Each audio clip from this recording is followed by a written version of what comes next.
Ladies and gentlemen, for the inaugural function of International Conference Advancement in Polymeric Materials APM 2013, fourth in the series, Innovation in Material and Product Development. And friends, it always says that every new beginning begins with the blessing of God. And as per the Indian tradition, Indian culture, any and every auspicious functions will be started with the lighting of traditional lamps, and of course with Ganesh Vanda. So may I now request our honorable chief guest and all other distinguished dignitaries to please join us for light the traditional lamp to mark the occasion. So sir, I would request everybody.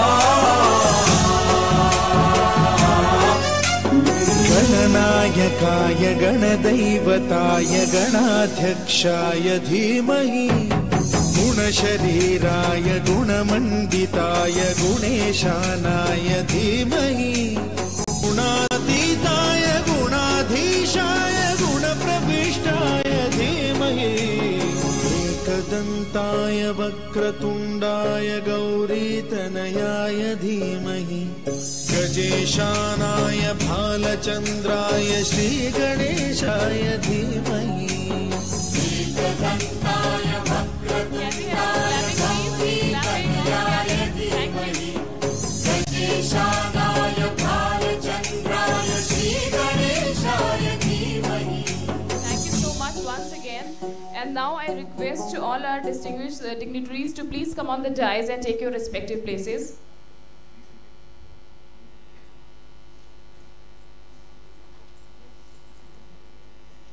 And now, I request Honorable Chief Guest Shri Indrajit Palsar to please come on the stage. Srimati Neel Kamar Darwari ma'am to please come on the stage. Shri Mukul Singhal sir, please aapse bhi requested to please come on the stage. And of course, Shri Sapan Ray sir, Professor Dr. S.K. Naik sir,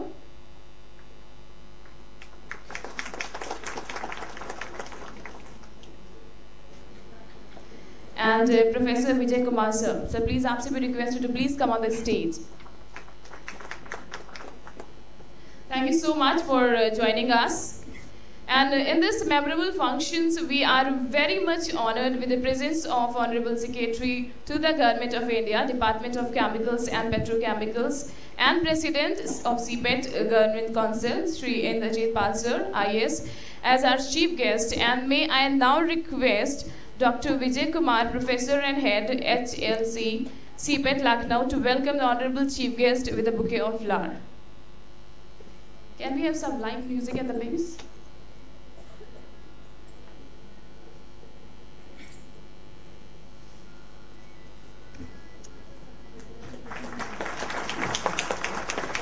Thank you, sir.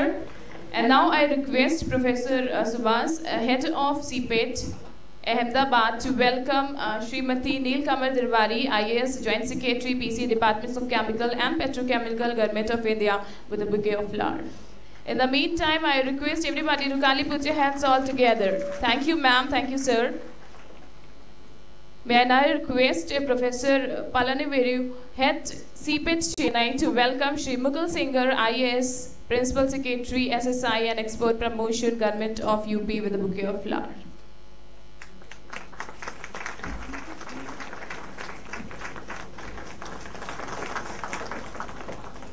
Thank you, sir. And now I request Dr. S.K. Sharma, Deputy Director, CPET, Head Office, to welcome Shri Sapan Ray, Senior Executive Vice President, Polymer Division, Reliance Industries Limited, with a bouquet of flowers.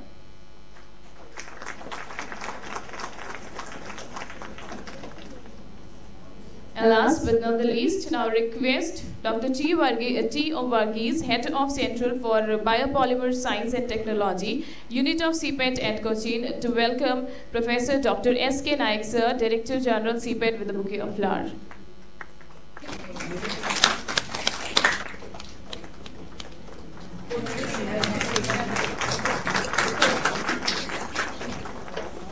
Thank you, sir. Thank you, all of you, for giving your precious time for this lovely day. And now let's come to the point, let's come to the CPET. And I would like to tell you a very short introduction of what exactly the CPET is all about. As you all know very well, it's a Central Institute of Plastic Engineering and Technology, an extended arm of Department of Chemicals and Petrochemicals, Government of India. And an ISO 9001-2008 QMS NABL ISO EIEC 17027 Premier National Institution fully devoted to academic technology support and research ATR activities for the growth of polymer and allied industries in the country. CPET operates on hub and spokes model with 23 locations spread across the country, and which includes 5 higher learning centers, 11 other learning centers, 3 specialized technology support centers, and 2 research and development centers. Now let's coming on to the R&D wings of CPET, and of course the laboratory for the advanced research material.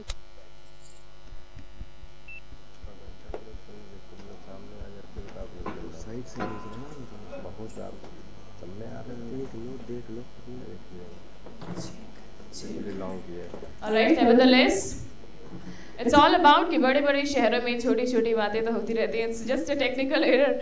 Anyways, we are coming back to the main topic once again. Laboratory for the Advanced Research in Polymeric Materials, LARPM, which focuses on eco-efficient, non-polluting processing technologies, modification of materials through non-composites, blends and alloys, and which of course includes technology transfer, recycling and reuse of plastic waste. Now coming on to ARSTPS, Advanced Research School for Technology and Product Stimulation.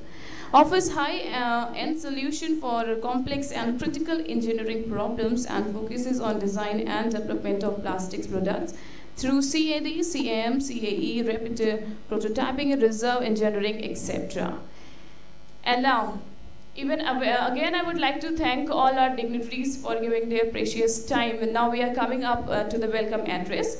But before I invite our dignitaries to speak something, I would like to tell you a very short introduction about Professor Dr. S.K. Naik sir. So, he is, of course, Director General of CPET, has 28 years of experience in interdisciplinary research, technology development, consultancy, teaching, and quality management.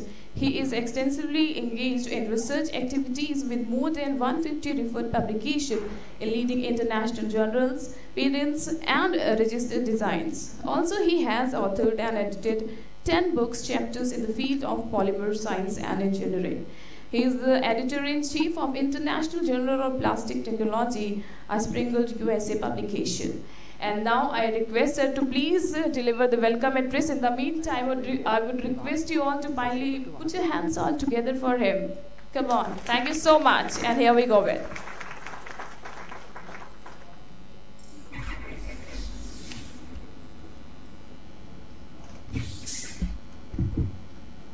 Good morning, everybody.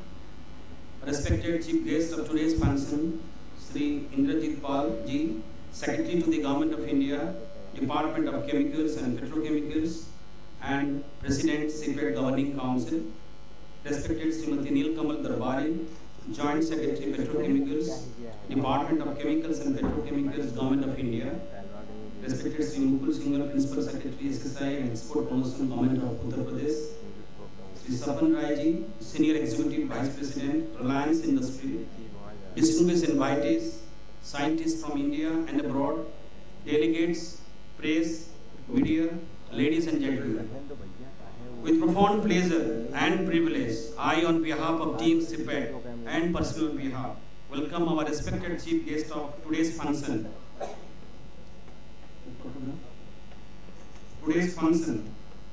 Sri Indrajit Pal Ji, Secretary to the Government of India, Department of Chemicals and Petrochemicals, and President, CPET Governing Council, who has kindly accepted our invitation to be the chief guest for the inaugural function of International Conference on Advancement in Polymeric Materials, APM-2013, fourth in this series, Innovations in Materials and Product Development, organized by Advanced Research School for Technology and Product Simulations, one of the R&D wing of CPET.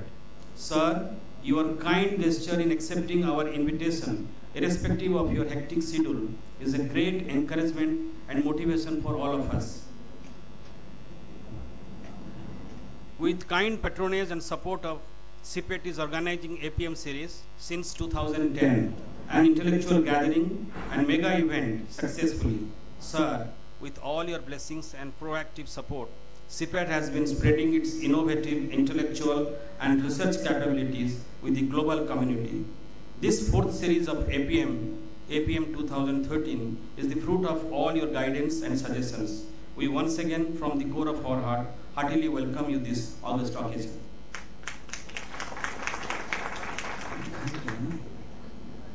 Sir, I am happy to inform that more than 400 research papers for oral as well as poster presentation has been received and will be discussed and deliberated during the conference. It's my honor to welcome respected Srimati Neel Kamal Darbari, Joint Secretary, Department of Chemicals and Petrochemicals, Government of India, for her august presence in the inaugural function. She is our guiding force, driving us to achieve excellence in all our endeavors. Madam, your kind interest, invaluable support and guidance has resulted in organizing this conference successfully. I welcome you once again. Sri Mukul Singhal, Principal Secretary SSI and Export Promotion, has always been in the front for supporting any activities at CPET Lucknow. My hearty welcome to Sri Mukul Singhal ji for gracing the occasion. With great honor and pride, I would like to extend warm welcome, swagat and abhinandan to all the eminent scientists from India and abroad, without whose support and contributions the mega conference could not have been organized. In this conference, 8 international speakers representing world-renowned university, Michigan State University, UNESCO Brazil, Australia, University of Arkansas, USA, National University Singapore, University of International Malaysia, GE Phoenix Germany, and many research scholars from University of New South Wales, Australia, from Italy, and 64 national speakers from reputed universities, central universities, IIT Kharagpur, Chennai, Guwahati, IIT Delhi, IIT Roorkee, IIT Kanpur, Ropar and Mumbai, Maulana Azad MNIT, Research Foundation, CLRI, Banaras Hindu University, Anna University, University of Allahabad, Saurashtra University, Sardar Patel University, Utkal University, Ravenshaw College, HPTI University of Calcutta, HPTI University of Calcutta, many universities including laboratories, NPL, ARCI, NCL, Bhabha Atomic Research Center, Indian Council of Forest Research Education, DMSRD, Forest Research Institute, CPCB, Govind Ballabh Pant Engineering College, Kamala Nehru College and Reliance Industry Limited have participated. I am very proud and honored to welcome each and every one of them. Can you see this slide here? Sorry. The last people are not able to see whom I am honoring.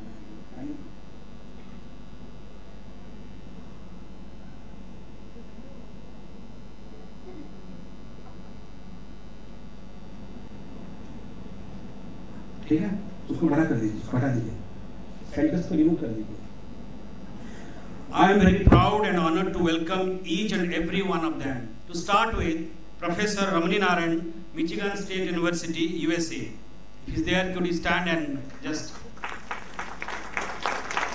Professor Dr. Leo, Sao Paulo State University, Brazil. Professor G.N. Mathur, University of Arkansas, USA. Professor Saeed Masood, who is on his way, who is from Australia, University of Technology. Professor Yugen Swenver, University of Technology, Australia. Professor Rahman from National University of Singapore. Professor Muhammad Ansari, University of National, Malaysia. Professor Ralph from Germany. Professor Ajit K. Bantia from IIT Kharagpur. Professor Dhananjay Pandey, Director IIT Banaras Hindu University. Professor Apu Kuttan, Director Maulana Azad National Institute of Technology, Bhopal. Professor P.L. Naik Research Foundation, Qatar. Professor B.S.R. Reddy, CLRI, Chennai. Professor Arvind Saxena, Director, DMSRD, Kanpur. Professor N. Sivaprasad, IIT, Chennai. Professor Basudev Adhikari, IIT, Kharagpur. Professor S.N. Maiti, IIT, Delhi. Professor A.K. Ghosh, IIT, Delhi. Professor Veena Chaudhary, IIT Delhi, Professor S. Jaina, Utkal University, Professor Patel, Sardar Patel University, Gujarat, Professor Varsania, Saurashtra University, Rajkot, Professor Vandana Singh, University of Allahabad, Professor K. Ravichandran, Madras Institute of Technology, Anna University, Professor C.K. Das, IIT Kharagpur, Professor Alok Dhawan, Ahmedabad University, Gujarat, Professor D. Chakrabarti, IIT Guwahati, Professor R. Basanta Kumari, B.S. Abdul Rahman University, Professor Arivalli D. Anna University, Professor Y.S. Negi, IIT Roorkee, Professor Vikas Bhattacharya, IIT Kanpur, Professor Bhuvanesh Gupta, IIT Delhi, Professor Krupa Sankar, RV College, Bangalore, Professor Reena Singhal, SBTI Kanpur, Professor Sunil K. Srivastav, IIT Kharagpur, Professor Abhijit Bandyopadhyay, University of Calcutta, Professor P.D. Gupta, CCM Hyderabad, Professor Kamal Kar, IIT Kanpur, Professor Naveen Chand, North Maharashtra University, Jalgaon, Professor Nagpal, SBTI Kanpur, Professor Sabita Dikshit, MNIT Bhopal, Professor Devapura VL, IIT Delhi, Professor Pandey, Thapar University, Professor Naresh Bhatnagar, IIT Delhi, Professor B.P.V. Manivanan, IIT Madras, Dr. Naveen Chand, Advanced Material Process, CSIR Bhopal, Dr. Krishna Saini, NPL Delhi, Dr. Ramaya, ARCI Chennai, Dr. Suvendu Kumar Chaudhary, Bhabha Atomic Research Center, Dr. Vineet Kumar, Indian Council of Forestry Research and Education, Dr. Govardhan Lal, DRDO DMSRT Kanpur, Dr. Senthil, IIT Guwahati, Dr. Saroja Devi, Anna University Chennai, Dr. Joshi, IIT Mumbai, Dr. Ram Kumar, IIT Hyderabad, Dr. Soumya, IIT Madras, Dr. Sangeeta, Anna University, Dr. Sudipta Goswami, BIT Ranchi, Professor Naveen Kumar, IIT Ropar, and Dr. A.B. Mathur, Reliance Industry Limited. I also welcome Dr. Asutosh Gore, President, All India Plastic Manufacturing Association. We are happy to inform you that along with the APM 2013, CPET is organizing the Tech Fest 2013 during March 1 to 2 at 2013 exclusively for the benefit of undergraduate students of CPET, which comprise of technical quiz, poster presentation, technology innovation to enrich the technical knowledge and competency of the students' fraternity. I welcome all the students who are actively participating in this Tech Fest. I once again extend a warm and hearty welcome to one and all and hope we'll have fruitful debates and discussion during this 3-day mega event. Thank you all.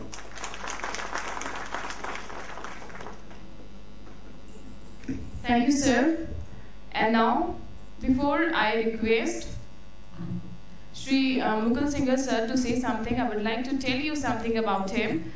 Shri Mukul Singh, Principal Secretary, SSI and Expert Promotion, Government of Uttar Pradesh in 1986 batch IAS, who has held many senior positions in the government of UP in the department like Revenue, Water Resources, Irrigation, Consumer Affairs, Food and Public Distribution, Finance, Urban Development Department, and Law and Justice. And now I request you, sir, please deliver the address to the gathering.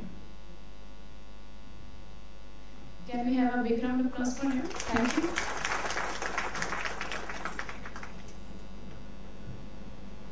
Respected Secretary, the Co-Chairman, Ms. Darbari, Dr. Nayak, and all distinguished friends. First of all, I must thank the management of CPET for giving me the honor to come and join you, and for giving the opportunity of interacting with a vast pool of extremely wise people.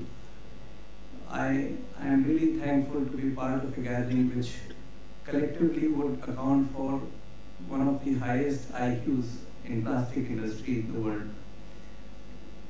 I also, on behalf of the state government of UP, welcome all of you and assure you that we will try our best to make your stay comfortable, not only your stay comfortable, but your stay memorable.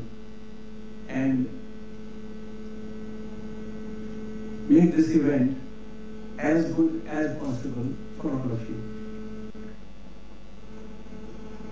When I first came to CPET, I really wasn't aware that the institute was doing so well. I happened to be chairing a committee which is an advisory committee from the state government's point of view for CPET. And the first impression of CPET in my mind was not of such a grand institute. But I was extremely impressed, was very happy to be part of this setup. And the result has been that after that visit, we have tried to project CPET at every forum of industrial development that we have in the state. For the first time, when we had any conference, we would focus on our IITs, our IIMs, our other institutes. But CPET now occupies space as close to the IITs and IIMs as possible. The vocational education program that the state government plans will have CPET as a very key resource and a very key institute for guiding our youth in UP, for attracting industry. We plan to focus on this industry in a big way. And that's the reason why the state government came out with a scheme to promote a plastic city near Oraya. Oraya is the place where we have the Gale factory. And the response from industry and from academia for this institute has been extremely good. The future of materials largely lies in plastics. I know that as an engineer, I know that as a user. And I am really happy that this conference will boost the morale of all people who are connected with this. This will give UP a fillip in the minds of several great minds of this industry. It will give us a showcase. It will allow us an opportunity to present to the world and to all potential industry that plastics is an area in which UP has now come. From our side, we've been trying to make business in UP as industry friendly as possible.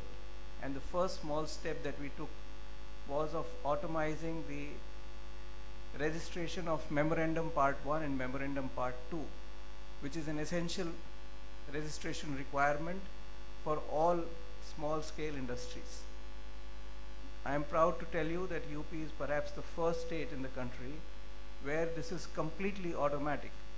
The registration is now possible on the website at 2 o'clock in the night. It is possible on Sunday. It does not take more than 30 seconds to do it, and you get registration numbers automatically. The Plastic City, of course, has been a success because the response that it has attracted has really given us a good feel about working in this area. There are any number of applications of plastics that we would be interested in, from very small things like molds for our handicrafts, because handicrafts is an area in which UP accounts for more than 50% of India's exports. The total exports of handicrafts from India, out of those, more than 50% come from UP. And many of these handicrafts require molding, they require casting. Plastics is one material that I think can be very well used in all of these. Plastic itself can be used to make handicraft items. And in conjunction with the glass industry in Firozabad, in conjunction with the leather industry in Kanpur, and of course the main plastic industry in Kanpur, we feel that UP has tremendous potential for plastics. Having said all this, I again wish to thank the management. I wish to thank the Secretary for having made it convenient to come to Lucknow. We are happy that he is here, and I am sure that he will go back with good memories of the state, and he will go back enthused that the state is trying to do as much as possible for this, for plastics. Thank you very much. Thank you, sir. Thank you for your valuable lecture and, of course, for addressing the gathering. But if you remember, it always says कि एक कागज, एक paper अपनी किस्मत से उड़ता है, but एक पतंग, पतंग जिसको काइट के नाम से हम सब जानते हैं, everybody knows very well, वो अपनी काबिलियत से उड़ती है. So किस्मत काम दे ना दे, काबिलियत हमेशा काम आती है, and that's why we salute the hard work, the devotion out there. But before I start further with the address of the you people, of course, I would like to call on the stage the chairman of United Forum of CPET Union, Mr. P. Balakrishna, and he want to honor our chief guest and want to say something. So here we go with. Sir, please, I would request you to come. In the meantime, आप लोग please एक बार तालियों से इनका welcome कर दिएगा. Thank you.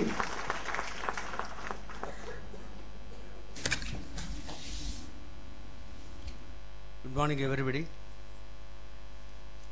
Let me please introduce myself. I am P. Balakrishnan, Chairman for United Forum of CPET Unions.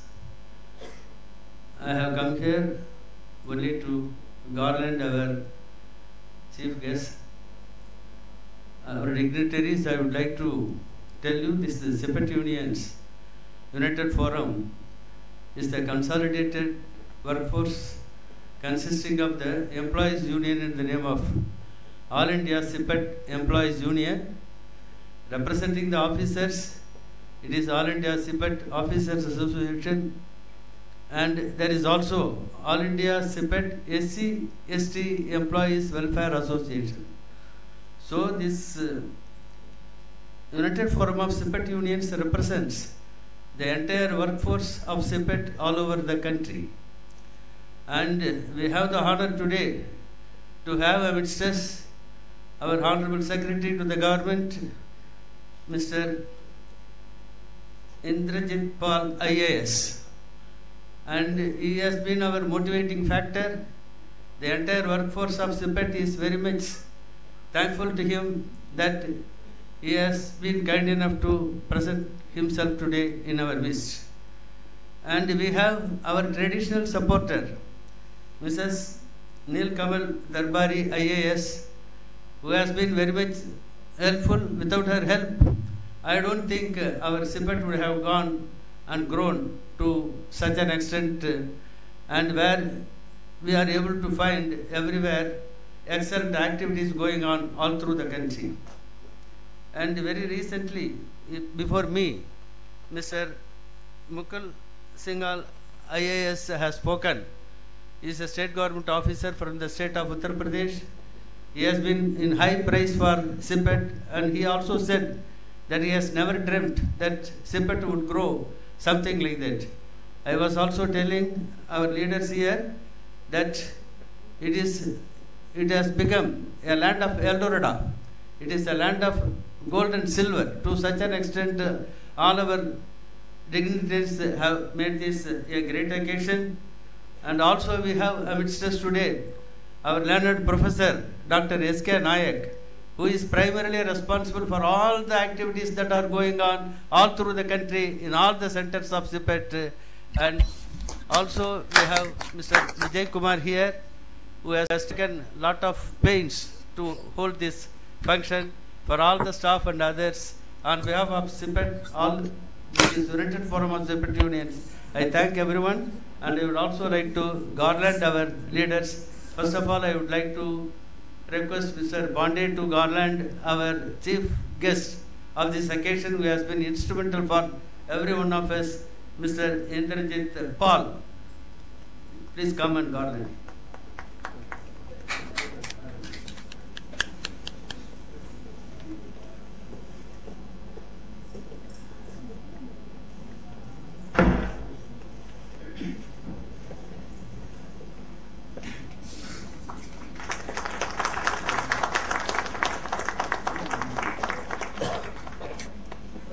Thank you, sir.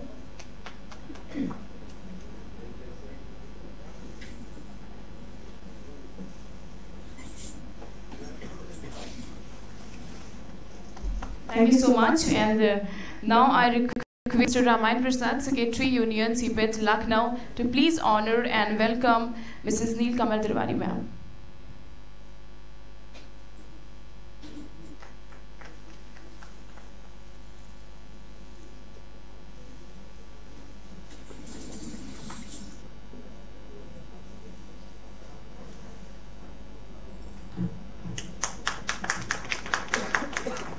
Thank you, sir. And now I request Mr. B.K. Singh, Joint Secretary, Union CPET Lucknow, to please honor and welcome Mr. Mukul Singh, sir.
Mr. Ray graduated in mechanical engineering and did his post-graduation in business management in 1976 from Indian Institute of Management, Bangalore. In his over 3 decades of experience in petrochemical industry, major part was devoted to managing polymer businesses, namely PE, PP, PVC, etc.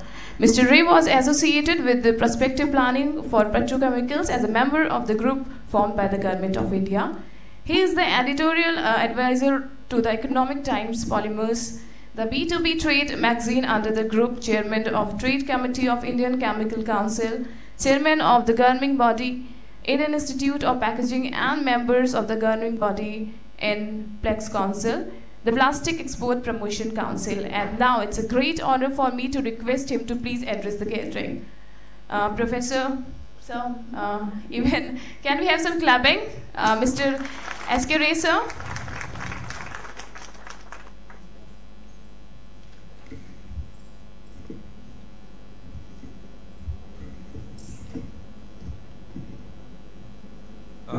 Good morning, and thanks for this long introduction and this unexpected opportunity to speak at this event.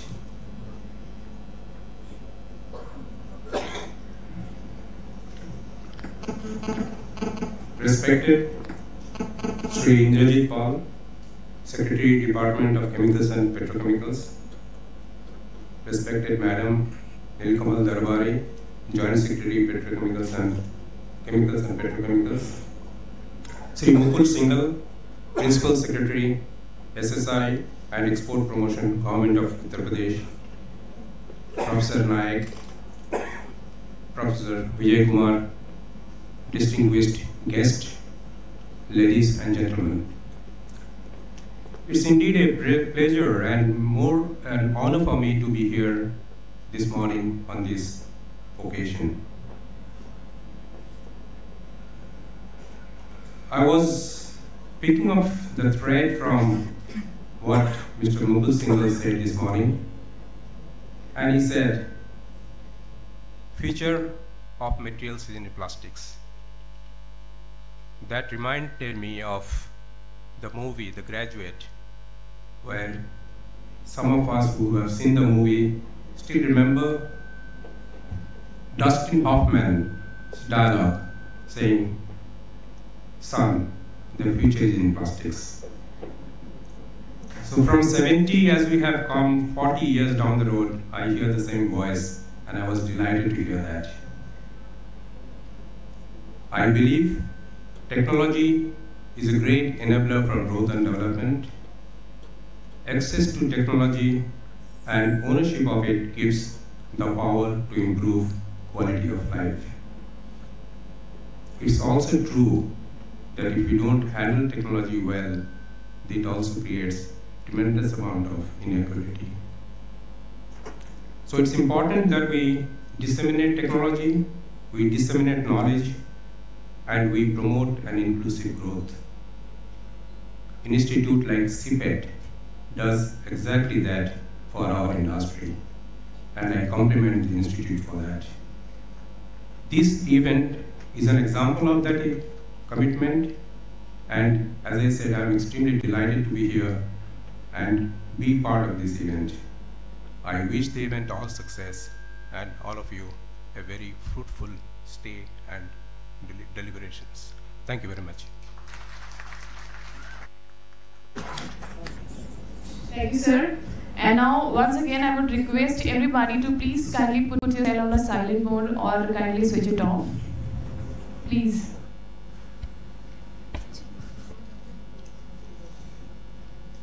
All right, and now we are coming up with, of course, our distinguished dignitaries, and would like to thank ma'am once again for gracing this day with your presence.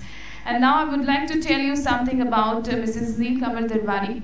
Joined as an officer of the Indian Administrative Service in 1987. She has been working as Joint Secretary to the Government of India in the Ministry of Chemicals and Fertilizers, Department of Chemicals and Petrochemicals since September 2008. She has held many important postings in the central government and state government of Rajasthan. During the last 25 years, she has had a rich and varied experience in important fields, and of course, level posting includes those relating to taxation, revenue, expenditure, financial management, infrastructure development, etc. She worked as Secretary Finance and Secretary Family Welfare Commission Director, National Rural Health Mission in Rajasthan before joining Government of India. In her current assignment at Government, she is overall in charge of policy matter relating to petrochemicals, plastics, synthetic fibers, and of course industrial alcohol. She has also been closely monitoring the setting up of cracker complex at Dibrugarh in Assam, India. She has also been instrumental in development of infrastructure in the approved PCPIRs in the state of Gujarat, Andhra Pradesh, Odisha, and lately Tamil Nadu. Skill development for the petrochemical industry has been a key thrust area for the responsibilities in the Government of India.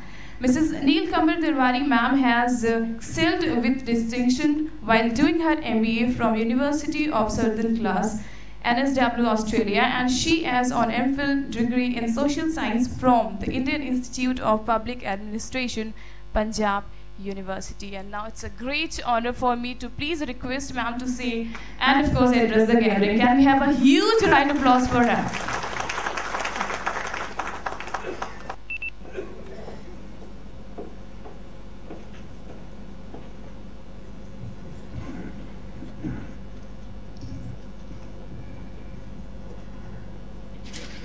Thank you. That was rather elaborate. Chief guest of today's function, Shri Indrajit Pal, Secretary to Government of India, Department of Chemicals and Petrochemicals. Our esteemed guest of honor, Shri Mukul Singhal, Principal Secretary, SSI, Government of Uttar Pradesh. Mr. Sapan Ray, Senior Executive Vice President, Reliance Industries. Professor Dr. S.K. Naik, Director General, CPET. Eminent scientists from India and overseas. Distinguished delegates, special invitees, members of the press, media, ladies and gentlemen. I'm extremely happy to participate in the inaugural function of APM-2013, which is the fourth in the series, having started in 2010. CPET has been organizing this every year, and this year, within CPET, this honor has gone to the Advanced Research School for Technology and Product Simulation, that is ARSTPS Chennai. And I'm very happy to see that the devotion and motivation with which each member of CPET family has worked towards organizing this conference. Many of us, most of us present here, in fact, know the merits of plastics. And I don't really want to dwell upon that, except to say that India, in its economic development, has seen growth ranging from the slowdown of the last 2 years at 5.5% to 9%.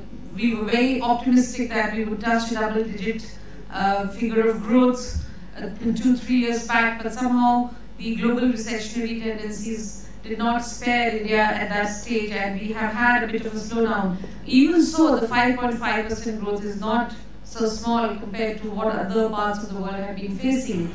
So with that kind of a scene, and again yesterday we had the union budget and the projections are again looking up, and we are looking at 6.5% growth rate again happening in the next year. With that kind of a growth happening and the rising middle classes in India, I feel that the role for the plastics industry, the polymer industry, so to say, is enormous. Any kind of field that you look which has contributed to the development of India's economy, or for that matter, international economy, has something to do with plastics in it. Whether it is the telecom sector, whether it is the IT and IT-enabled services, whether it is infrastructure, whether in the terms of power or roads, whatever, or you look at healthcare and you look at diagnostics, every sphere of development has had something to do with polymers.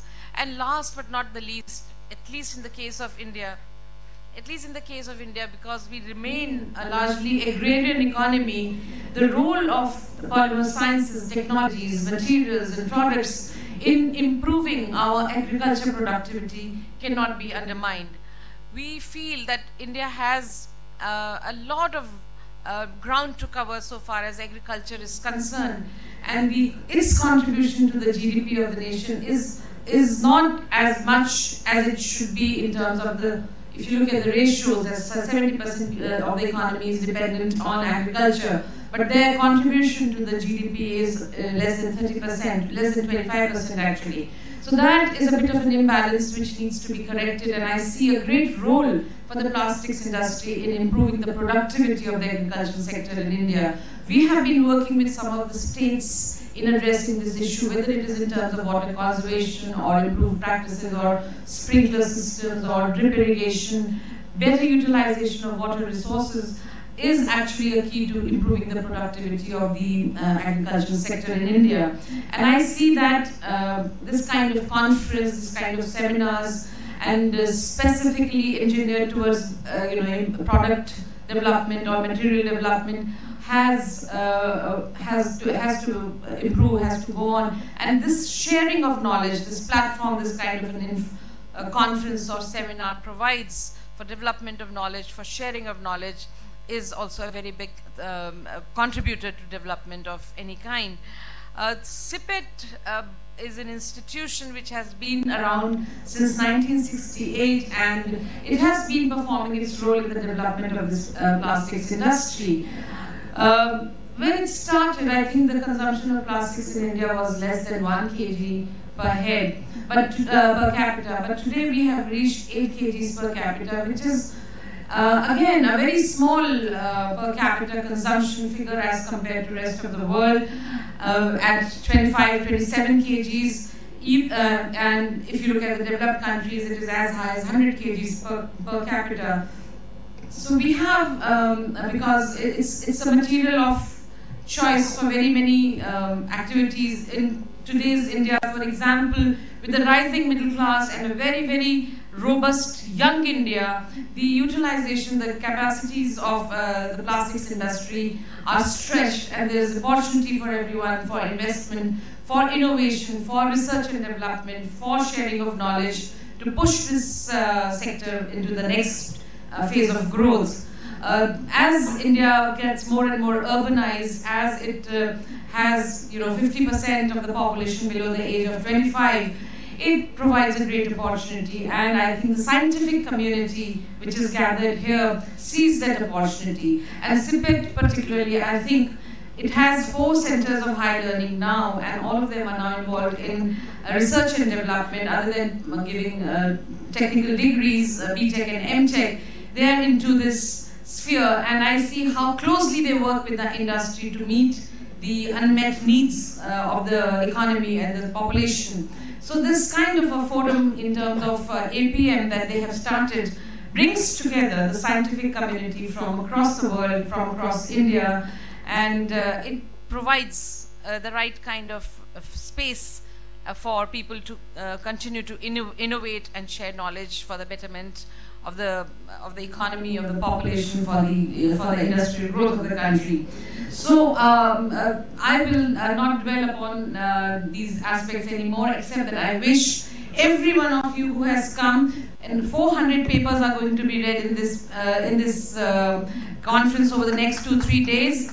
And I wish each and every one of the people present here, and I just see Professor Pandey walking in from BHU. Hearty welcome to you, sir. And this is really great that we've had all kinds people coming from all over the country and all over the world to participate in this function. I wish you great luck, and I hope that you enjoy the city of Lucknow. Find some time out to visit the gardens of Lucknow and taste the kebabs, as our lady here said. Thank you very much, and a very, very warm welcome to all the guests. And thank you, CIPET, for organizing this very good event.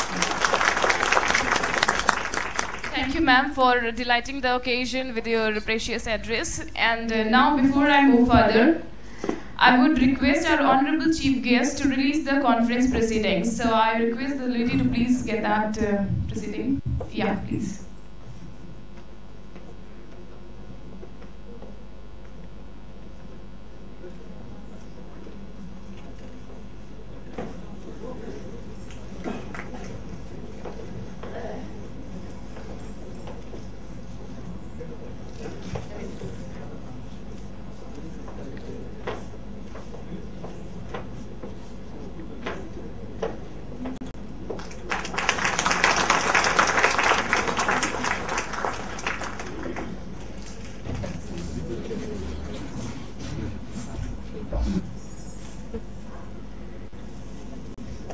So I would expecting a huge round of applause. अच्छी वाली rocking वाली तालियां होनी चाहिए, because again we are in the city of Nawab, city of Awadh and Lucknow. So now we are through with the conference proceeding. Right in front, you can see and have a look. Now we are coming back to the brief biodata of Shri Indrajit Pal Sir, IAS Secretary, Chemicals and Petrochemicals, Government of India. Mr. Indrajit Pal belongs to the 1977 batch of the IAS Andhra Pradesh Secretary and has taken charge as Secretary, Chemicals and Petrochemicals in the Government of India in January 2013. He holds a postgraduate degree in Organic Chemistry from Delhi University, postgraduate diploma in Public Administration from Punjab University, and MPhil Social Sciences also from Punjab University. Now he has held several senior positions in the Government of Andhra Pradesh and in the Government of India of particular relevance to his present assignment in his experience of about 9 years in the various industries and industrial financing, 10 years in public health and over 3 years in environmental management. And now I humbly request you, sir, to please come over and address the gathering. In the meantime, what you have to do is a big round, huge applause for him. And of course, once again, would like to thank him for giving him precious time.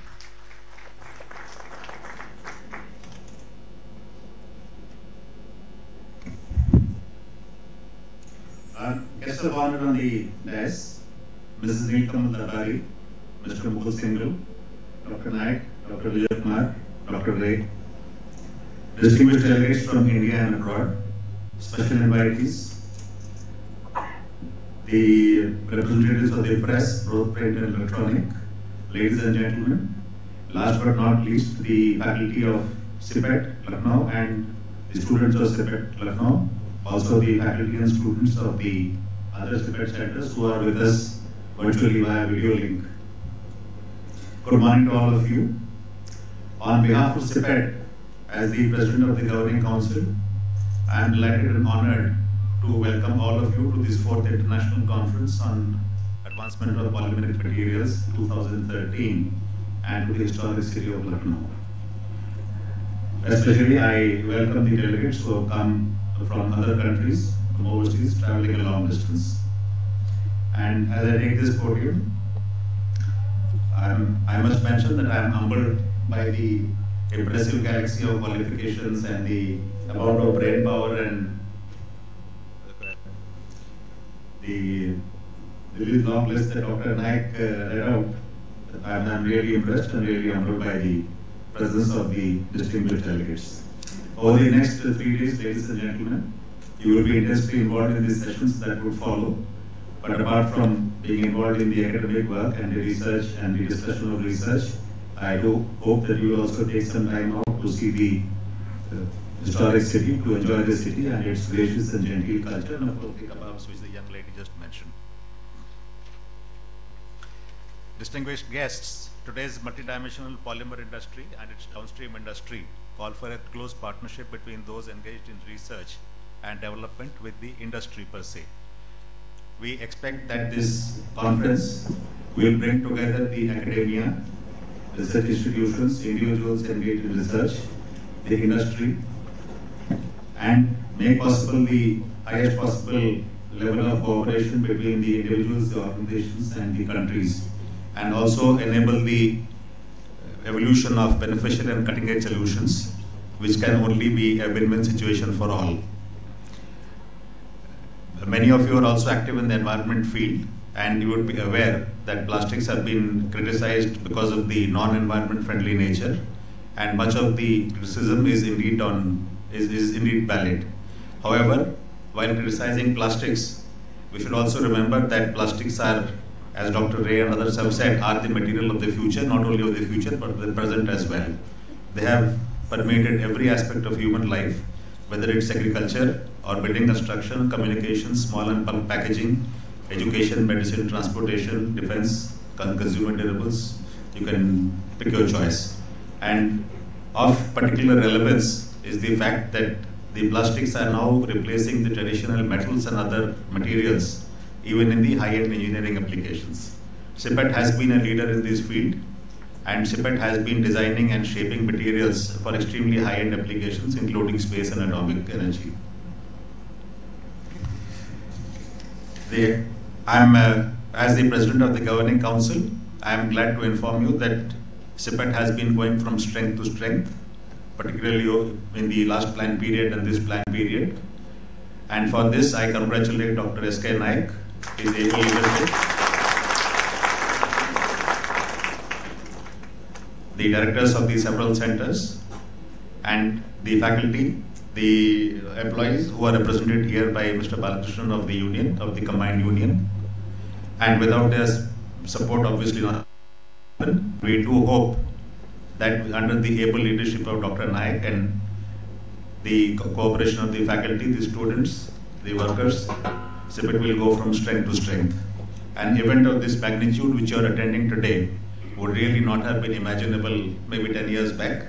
It shows that CIPET is really growing, it's flourishing.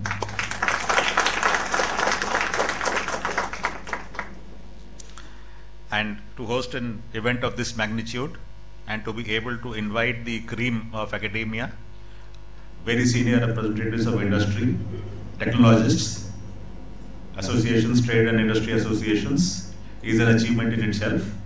We do hope and trust that not only that this event be successful, it certainly will be, but also that CIPET will continue to organize and host several such events in future, which will bring together the best of the minds from India and abroad to make India a truly global power in the area of plastics and polymers. Thank you very much. And now, I have the honor of declaring open the APM 2013.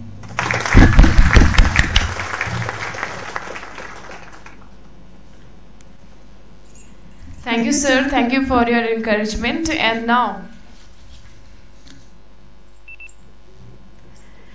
traditionally, professional events are accomplished with honoring the distinguished dignitaries in the dais with mementos. And now, may I now request Dr. Vijay Kumar, Professor and Head HLC CPET Lucknow, to present a memento to Honorable Secretary to the Government of India, Shri Indrajit Pal, sir.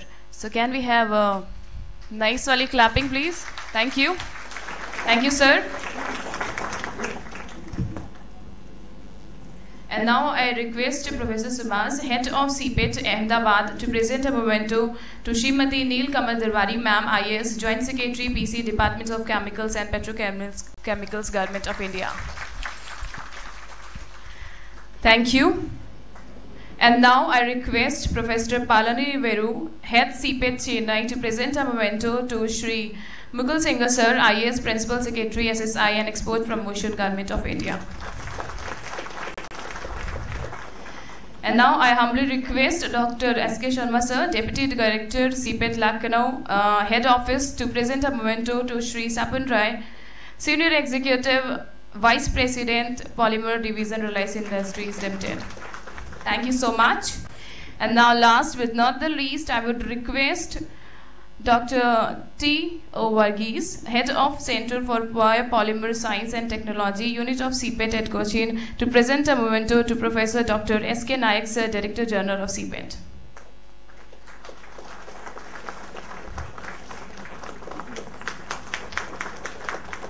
Thank you, sir. Thank you once again. And now I request Dr. Vijay Kumar, Professor and Head HLC CPET Lucknow, to please deliver the vote of thanks as a matter of regard.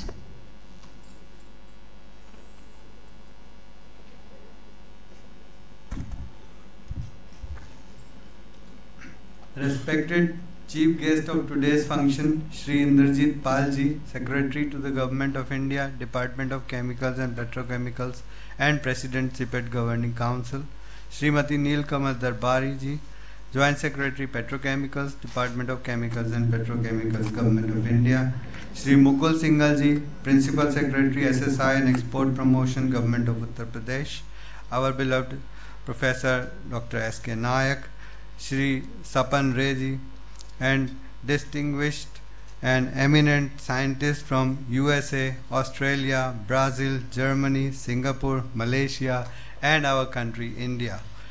It is my privilege to propose the vote of thanks on this occasion. I am very much thankful to our chief guest, Shri Indrajit Pal Sir, Secretary to Government of India, who has spared his invaluable time for consenting and coming over here to inaugurate the international conference despite his busy schedule and guiding us to conduct the conference successfully. Thank you, sir, once again. Our sincere thanks to Srimati Neel Kamal Darbari Ji, Joint Secretary Petrochemicals, who is the driving force for CPET in conducting all the events and activities successfully and in all our endeavors. Special thanks are due to Shri Mukul Singhal Ji, Principal Secretary, SSI and Export Promotion, Government of UP, for being able to come to this function on our invitation and supporting us through as chairman of our Regional Advisory Committee for CPET Lucknow.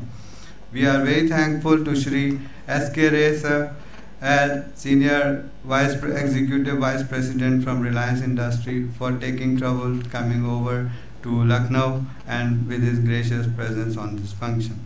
We extend our heartfelt thanks to all the eminent scientists from abroad and India and who have taken the trouble of coming over to Lucknow and to participate in the deliberations of our conference. We thank our beloved Director General, Professor Dr. S.K. Nayak, for organizing such a mega event and giving CPET Lucknow an opportunity to host APM 2013, and we thank you, sir, for that. Thanks are due for all the plenary invited speakers and the students participating in the conference to share their expertise. This is a great occasion towards mutual benefit for all of us. Thanks to all the participants for joining on this. All the CPET Center students who have come here for the Tech Fest are there with us, and we would like to thank them for coming over to Lucknow. Last but not the least, it is our media, press, and the journalists who are here to cover the event. I am thankful for them for covering this event and in future spreading awareness about the science and technology related to plastics. I would like to thank one and all, and especially our team CPET at corporate as well as at CPET Lucknow for making this mega event a success, and I, on behalf, my personal behalf, thank one and all. Thank you very much. Thank you, sir. And once again, on behalf of CPET, would like to thank all our delegates. Now, ladies and gentlemen, may I now request all of you to please stand at your places for the national anthem.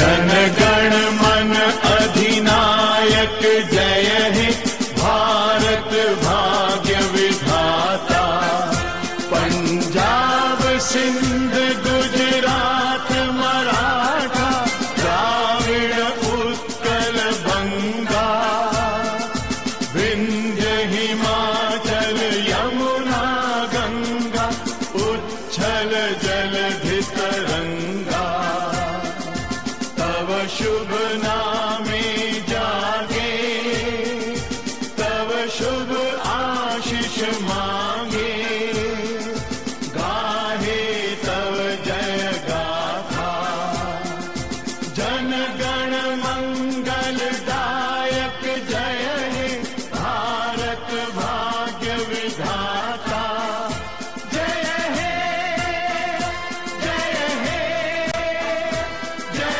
हे जय जय जय जय हे So, Jai Hind. Thank you so much. And now I request everybody to kindly join us for tea and plenary session. Have a nice time ahead. Thank you.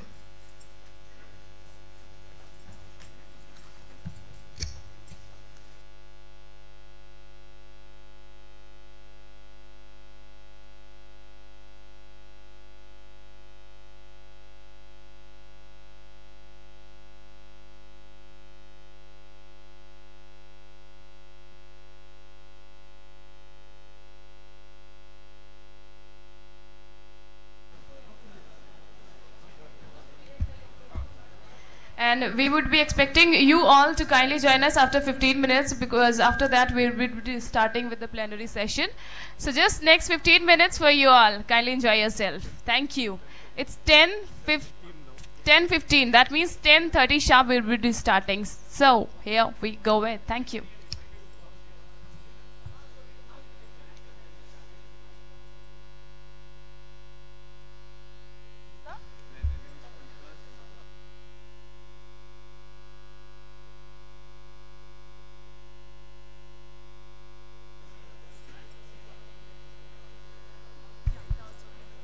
All the plenary speakers and invited speakers are requested to join us for tea on upstairs, and rest of the people, there is an arrangement on the right side of the hall.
Program, yeah.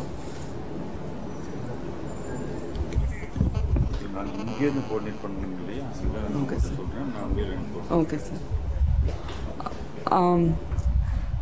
So now we have the plenary sessions, and even the plenary sessions will be telecast to all the centers. So we request all the faculty and students to stay back and take part in the plenary sessions. Just now we received this information from Lucknow. So we request all the faculty and students to stay back for the plenary session, which will be telecast now.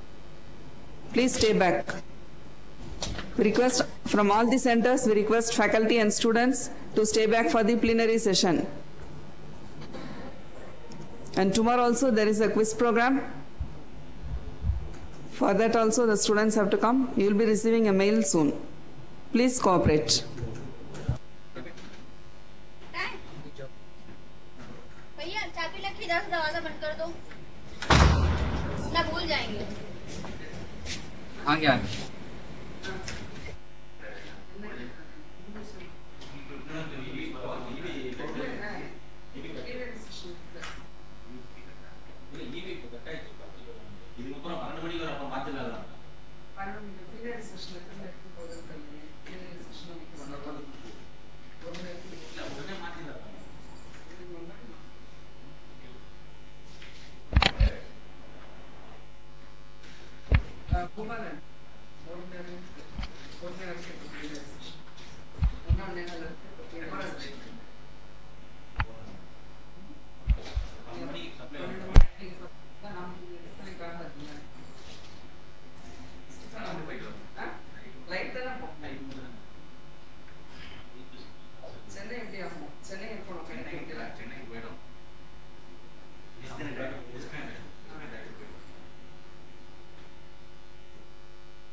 Kapil?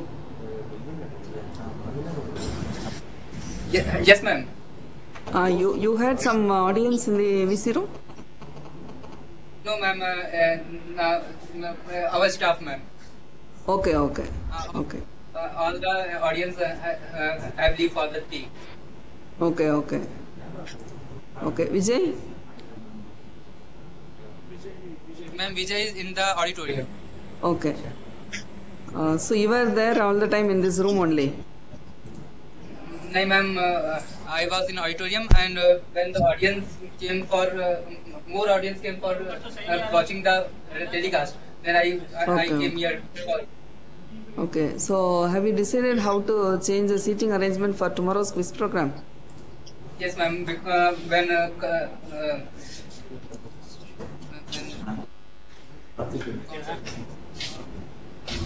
नहीं कौन सा राय थे भी नाम दो ऐसे कौन सा राय थे नाम दो उनका Shyam No, have you made arrangement? Have you finalized how to make the arrangement? Yes, ma'am. Sharma sir told us tomorrow that we have to manage the half of the room in front of smart board in oval shape for the student, because each student can easily view the contents or laptop questions what are the questions going on the quiz. So you'll be sharing the questions over over the smart board. Yes, ma'am, and others centers too. Okay. So it is scheduled at 2:30 tomorrow. Yes, ma'am. Sure. Okay. Okay. Okay. Thank you. Okay, ma'am. Thank you, ma'am. Ma'am, how is the our Yeah, result, it was fine, except in the one time it got disconnected. Ma'am, And that was a power failure in auditorium for few seconds. Okay. I sent on SMS to your ISP also, saying that not to disturb our line. Yes, ma'am. Okay, but otherwise it was fine. Okay, thanks. At last you have made it. At last you have made it. Thanks, ma'am. Thanks.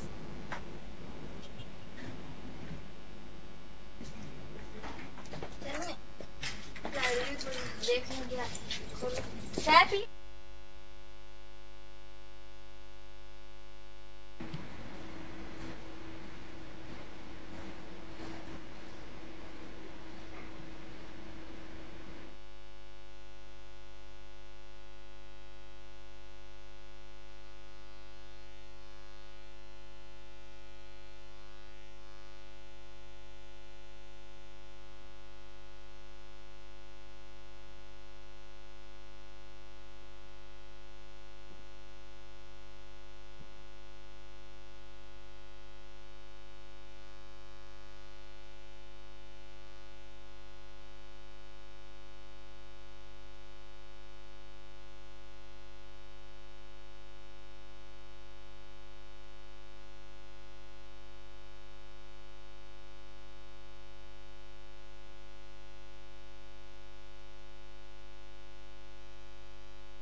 Pooja, now the plenary session is going to start. So you please ask your students. You please ask your students and faculty to occupy the seats. This is the instruction from Lucknow. Quickly. Okay, ma'am. Okay, thanks, ma'am.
Check. Open let's say. Check.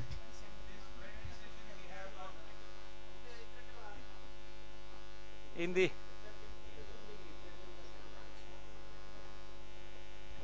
नहीं बज रहा. Now. Yeah, now it has come. Now it has come. Again it is gone. Yeah. No, I'm not telling. I'm just giving them some highlights. The plenary session, we have 6 lectures by distinguished professors from India and abroad. We have Professor Ramani Narayan talking on design for sustainability, the promise of bioplastics. Then we have Professor Dr. Saeed Masood, development of new metal polymer composite for fused deposition, modeling, rapid prototyping. Then we have Professor Dr. Rahman, ultra precision machining of die and mold materials. Then we have Professor Mathur, smart textile for biomedical applications. Then we have Professor Leo, high-tech nano biocomposite from agri waste for industrial application. And then the last Professor Dhananjay Pandey, reactive compatibilization of polycarbonate and polymethyl methacrylate in the presence of novel trans-esterification catalyst. So I hope all of them have come. We are ready with you. Yeah. Oh no, it's okay.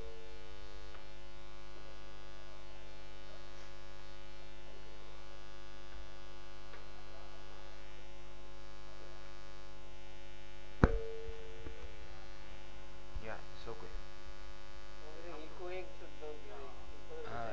Echo मत कीजिए.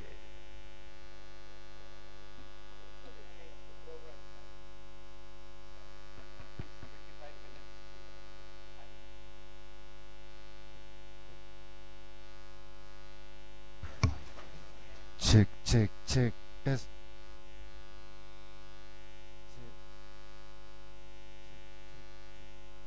Check.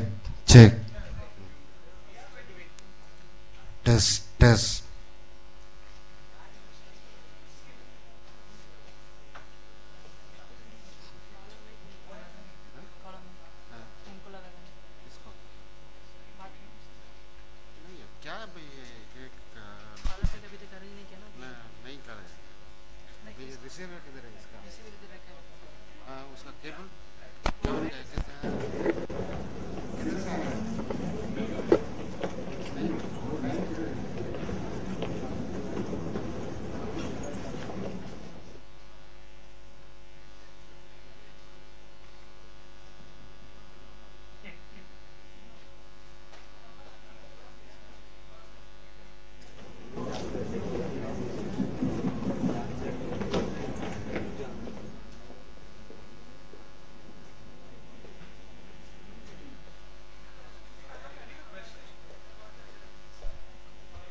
I have a request for Professor Mathur, Professor Masifur Rahman and Dhananjay Pandey.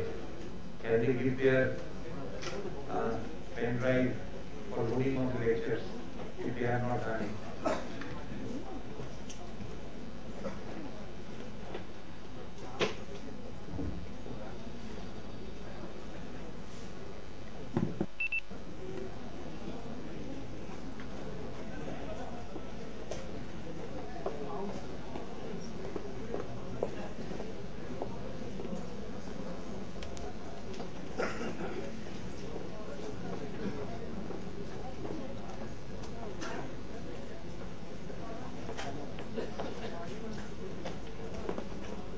Request for Professor Rahman, Professor Mathur, Professor Dhananjay Pandey. Have you given? Okay, thank you.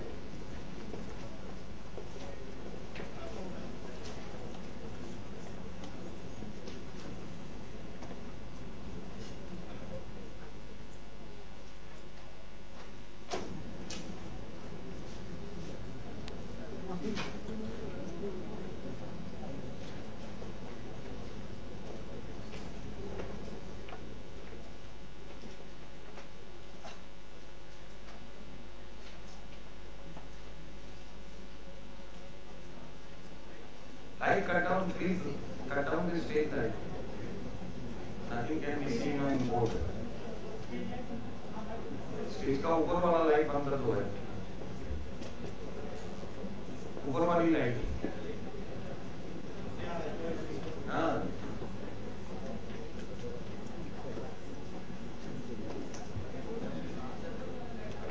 ऊपर वाली stage की light please बंद कर दीजिए, नहीं तो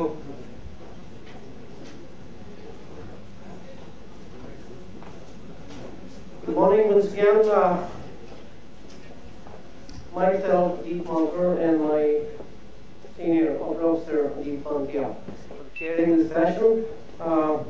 We have 6 speakers, and the first speaker of this plenary session is Professor Ramani Naran. I'd like to give a brief introduction.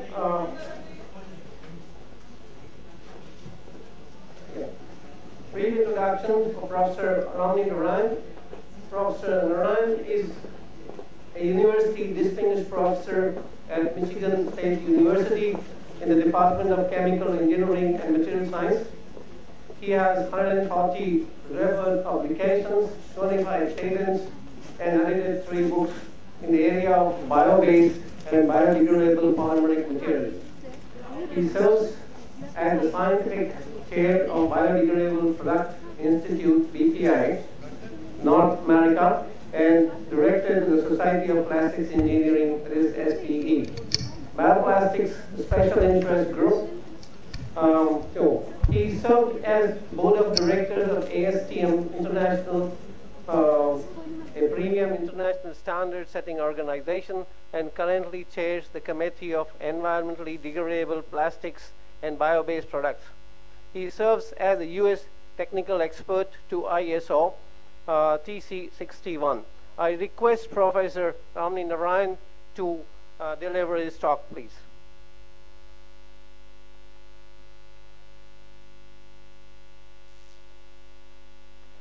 Just to mention once, this time given for each presentation is 25 minutes. Professor Bantia has already announced that there will not be a session for questions because the time is short. So the discussion and the question answer session you can continue on during the lunch time. Thank you. The time is 25 minutes for each speaker. You should never give a professor 25 minutes. They just warm up in 25 minutes. All right, let's get started. I'm going to talk about bioplastics and build on certain themes. Some slides I will run through quickly, but I will make these presentation available. I would ask you to look at it carefully. You know, professors like to give you homework, so that's your homework assignment, is to go through the slides, ask the questions, and you can always get back to me. My email is on the slide. Okay, so let's start. If I can get this to work.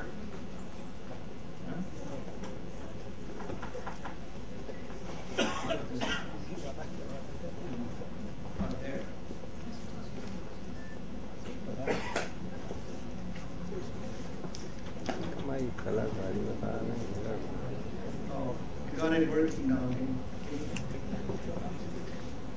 All right, we'll see if this works now. I want to start with first new paradigms, and it's very interesting that Joint Secretary Mrs. Darbari talked about agrarian economy, and I want to bring this slide. I didn't plan that you were going to say it, but I'm going to talk about it. When we talk about chemistry, material science, chemical engineering, we always link it with physics and mathematics. I mean, that's the typical way we look at it. I would submit that. Can somebody operate the slides for me? I don't think this. Yeah, the next one. So I would submit that biology is the next frontier, that CPETians must have this topic. This is my recommendation to the group, to the management, that it is very important that biology, biochemistry, and metabolic engineering become an integral part of any education. In fact, at MSU now, all freshman students coming into MSU previously used to take maths and physics. Now they are required to take biology. They are required to take biochemistry, and they have to meet the course requirements. So what I am submitting as my first submission to this group is this area, biology, biochemistry, and metabolic engineering, is going to play a big role in materials itself. And this is the future. So that's my first recommendation. I want to give you the next examples. So these are exemplars. I just picked a couple of them. You're familiar with spiderweb protein. This is a protein. In chemistry, it is an amide linkage. But that web is tougher than steel. Now, we are not able to mimic that even today. So here is nature, and this is why I call this learning from nature. Opportunities for materials and polymers trying to mimic what nature does and how it does it. Okay? Now let me go back. Another example is rubber. You're familiar with rubber. They are thermoplastic elastomer. It grows in, you get it from the trees, cis-1,4 polyisoprene. And today, Genencor and Goodyear are now announced that they can make the starting block, bioisoprene, by simply using a ubiquitous microorganisms called E. coli. They have been able to make that bug produce isoprene synthase, which can now ferment sugars to bioisoprene. What I am submitting to you is, when we talk about agriculture or residues or bio-based feedstocks, don't think of biology as what exists yesterday. It is what can be done tomorrow. And biotechnology and metabolic engineering is going to be an integral part of it. And this is not just any. So I'm an example of a company. I thought you had a Cipitian in Malaysia, so I thought this slide would be very appropriate. There is a company, Glycos Bio. I'm not familiar with them, but they're working with the Malaysian government to look at palm oil, which is produced in large quantities. One of the byproducts is glycerol. And they can again use this ubiquitous microorganisms called E. coli, which is in our guts, which is everywhere, to produce acetone, ethanol, and isoprene. And not to be outdone, DuPont, which is one of the leading chemical companies in this world, look what they are doing. They are also making 1,3-propanediol, a starting building block from sugars. And what they have done is to go from a sugar to this starting material, 1,3-propanediol, requires two steps. One is done by a bacterium, the other is done by a fermentative product. So what you get is this propanediol, which goes to make polyesters. They have introduced the polymer called Sorona, which is commercial. It is in carpets, and it has got some very unique properties not available with the typical polymers we use today. I've just given you a few examples to prove to you that biotechnology, what I label metabolic engineering, can provide you new tools to convert resources to products. Next slide, please. So, will this work? I'm not lucky. Okay. So, I wanted to put this up just because I want you to understand plastics production. I talked about it yesterday. In the developed countries, the production is flat now. It's all in the developing countries. The amount of plastics production is growing exponentially. And this is a good news, bad news scenario. If you don't plan and try to manage the end product, the waste generated, then we will have major, major issues. And it'll come back to haunt us. So now is the time for a group like CIPED to think forward, to ask the question, how do I manage end of life these products? There's no question plastics is here to stay. It's got great properties, but we need to know how to manage it. Next slide, please. I put this slide up, and I want you to focus on these two numbers. And this conveys to you the economic impacts, right? This is the fuels pie. And it's a huge impact is $385 billion. That little red pie is chemicals made from petroleum or naphtha or whatever you want to say. That impact is $375 billion. I would submit to policymakers that instead of looking, and in India too, everybody is saying, I'm going to make biofuels or make fuels out of it. But if you're looking for real bang for the buck, so to speak, as they speak in the US, then you want to focus on chemicals, that is the monomers, the polymers, the value-added products. That's going to give you a huge impact, which will then feed back into this, rather than the other way around, where we are saying, we're going to put all our money into fuels, and if that succeeds, then this will happen. But it's the reverse which is going to happen, and I would submit that people take a look at this also. All right, next slide, please. So what are the issues then for plastics? I would present it in two ways. One is, I call the carbon footprint. You have heard this word. What is the impact we leave with it?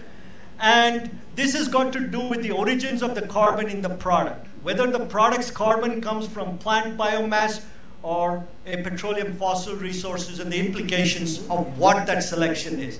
Remember, plastic is a product. A feedstock can be plant or it could be petrol or fossil derived. Next slide, please.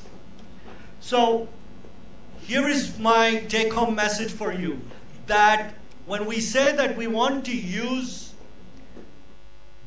biomass feedstocks or plant biomass, we are talking about replacing the carbon. We're not talking about a value proposition for the process of converting that feedstock to product. That's where LCA and other things come into play, but it's not the process, it is the material carbon footprint which gives you a value proposition. Next slide, please. This is what I had alluded to earlier, end of life. What happens to plastic product after use when it becomes a waste? That is critical, and unfortunately, next slide, please. The issues, you can recycle it, biodegradability, but biodegradability in an abstract has no value. Everything is biodegradable. You are, this table is, unless you define in what environment. Is it going to be in soil? Is it in compost or anaerobic digester? You have to link it up. Next one. However, I warn you that beware of misleading and deceptive biodegradability claims, and look to the science. We are faith-driven people, and keep your faith for religion, but don't have faith in this. Ask for real proof and real science, because this is factual and not. And this in India is becoming a major problem, and I hope that CIPET takes the leading role to define the science and how you're going to evaluate it and do things with it. Next slide. So what is the best position? Why are we talking agricultural feedstocks? Go ahead. Next slide. Go ahead, put up the whole slides because it's easier for me to talk. So here's what it is. I want to make polyethylene and polypropylene. Remember that these two polymers contribute to 60% of all plastics usage in all applications, literally, right? I can make this polyethylene, polypropylene through naphtha, natural gas, go through this process. This is the process. I can also use a feedstock which is biological or plant-based in origin. It could be crops, it could be tree plantation, it could be algae, it could be plant oils. Sometimes we get hung up in this. We have a debate, is food, are we going to take away food? Well, biomass is not just food crops. There's a whole 70% of the earth is covered with these kinds of products. So you can look at this. What I am submitting to you is that today, make, and this doesn't have to be the same route, but the same polyethylene and polypropylene can be made in this way. Can I have all the slides out? Yeah, one more. And I can make, back. I can make PET, I can make new polymers, but the basic message here is very simple. What feedstock should I use? I can make the same chemicals and plastics as we know today using these feedstocks as it has been done before. It's a question of technology, it's a question of biology, it's a question of metabolic engineering, it's a whole new. So my submission is, don't kill this before it's even born. right? Let this technology evolve. There is lots of, and this is already happening. When I put this slide up way back in time, we talked about it, and today you have companies, and I'll show you more, who make biopolyethylene, who make biopolypropylene, who make bio-PET, who make PLA, and I'll give you examples of that. The value proposition I want to submit to you is as follows, that the value comes from the impact of these carbons coming from here as opposed to here. That's what I'm trying to say. It's not in the process of converting this. And we mix the two together, and depending on where you put your boundary conditions, you can make anything look good or bad. All right? Next slide. So this is, you studied this in high school. It's again biology. And if you have forgotten it, especially the students, you go back and revise your biology again. You remember, carbon is present in the atmosphere as inorganic carbon. You use energy from the sun, photosynthesis, you form organic carbon. The time scales is one year if you plant another crop, 10 years if you have a plantation. I call this new carbon. This carbon over millions of years forms fossil resources, oil, coal, and natural gas. I call this old carbon. They are both natural. They are both renewable. Okay, this is in millions of years, this is in 1 to 10 years. So what is the value proposition? It's very simple. The rate and time scale of carbon sequestration to this is in millions of years. But we use it and put it back in 1, 10, 15, 20 years. Very simple math. This is not sustainable. This is not in balance. So the value proposition is, if I use this biomass feedstocks, not necessarily crops, but any biomass residue, the rate and time scale of carbon sequestration balances the rate and time scale of use, and putting it back, I'm carbon neutral, and therefore giving me a better carbon feedstock to make my products. If I can make it economically, if I can make it process-wise in a correct way, this would give me a better value proposition. That, ladies and gentlemen, is the fundamental driver for why we're talking about bio-based plastics. It's got to do with the beginnings of life. It's nothing got to do with the end of life. Next slide, please. I want to illustrate this with this very simple slide. It's a very neat take-home message for you. This is how nature cycles carbon. Carbon is in the atmosphere 730 gigatons. In the oceans, you have 38,000 gigatons. In vegetation, 2,000 gigatons. And look how nature has cycles this carbon in these different environments. All right, 88 gigatons goes back to the atmosphere, 90 is fixed back. Vegetation and soil, 119, 120. Even farming, land use change, 1.7 gigatons, 1.9 fixed. It is balanced. So nature has balanced and fine-tuned the carbon cycle so that you're neither creating more carbon or less carbon. And that's what we do. We are generating 8.3 gigatons of carbon into the atmosphere. There is no corresponding flux fixing it back. And that is the challenge. So there are multiple ways you can do it. You can either talk about this or say, I want to be a part of this cycle, so that the rate and time scales are in balance. And this, ladies and gentlemen, is again what the value proposition for bio resources or bio feedstocks is. Next slide. Okay, go ahead, put up all of it. So the question I want to ask is, how do I quantify this to you? How do I prove that this is correct? I want to make 100 kilograms of polyethylene, and I can make 100 kilograms of biopolyethylene. Only difference is that this carbon comes from petro or it comes from bio. That's the question. Same with PET, same with PLA. And I'll show you some basic stoichiometrics. Next slide, please. Okay, I need to spend a few minutes. This is basic chemistry, right? If I want to make 100 kilograms of polyethylene, I'm actually consuming 85.7 kilograms of carbon. Basic stoichiometrics will tell you that. C plus O2 is CO2. So 12 kilograms of carbon when you burn or it eventually gets into the atmosphere gives you 44 kilograms of CO2. So 12 to 44. So if I manufactured 100 kilograms of resin, polyethylene resin, my net impact automatically on stoichiometrics is 314 kgs of CO2. Simple. If that carbon came from bio, I'll still put out 314 kgs of CO2. But you're planting another crop or you're planting another plantation which takes the 314 kgs of CO2 and fixes it in a time frame that is within the carbon cycle. This is how nature does it.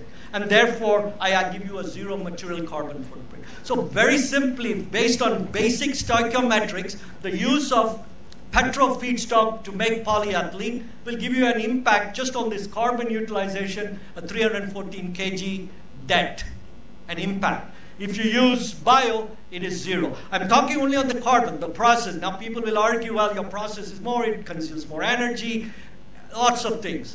But fundamentally, this is right, and this is the rationale for the drive. So next slide, please. So this is a plant. I have my colleague from Brazil here, but I kind of consult with Braskem, is now one of the world's largest polyolefin producer. So this is the model which I submit India should follow. Braskem has got a naphtha refinery right there.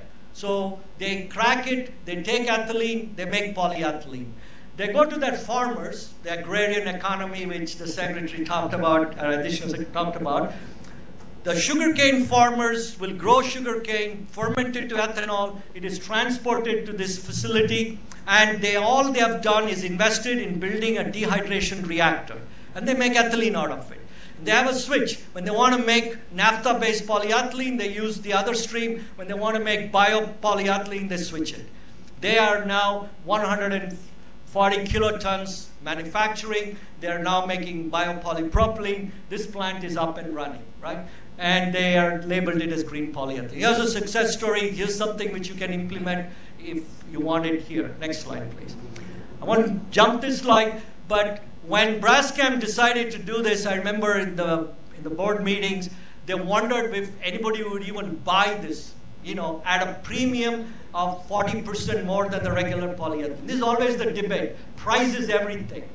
And my submission is price is not everything. There are people who drive Ferraris and Jaguars from point A to point B, and then there are people who use the rickshaws, right? So there is opportunity for everybody, and I would submit that premium and price is not a necessary impediment to commercialization. It is what you do with it, okay?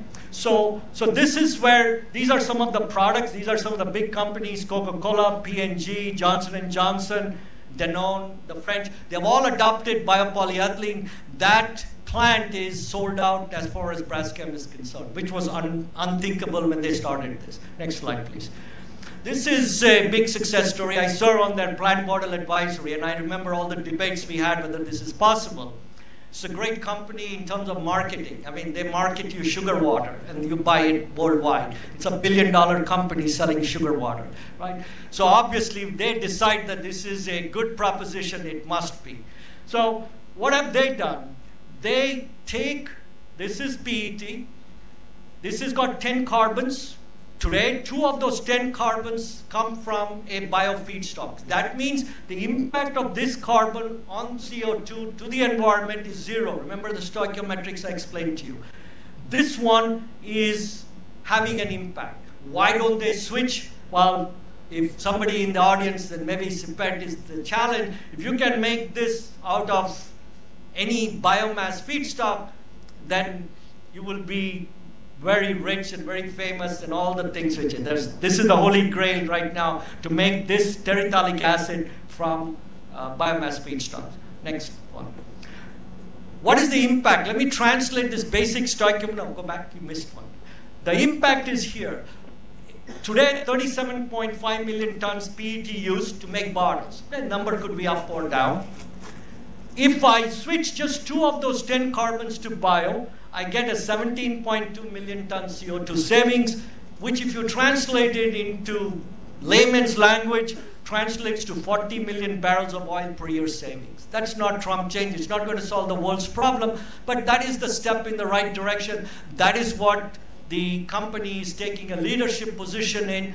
This is only at the front end of it, right? So how do you measure it and all comes in that. But essentially they have 20% of carbon, 31% by mass. They call it plant bottle. And I think in India they have already introduced this also. Next slide, please.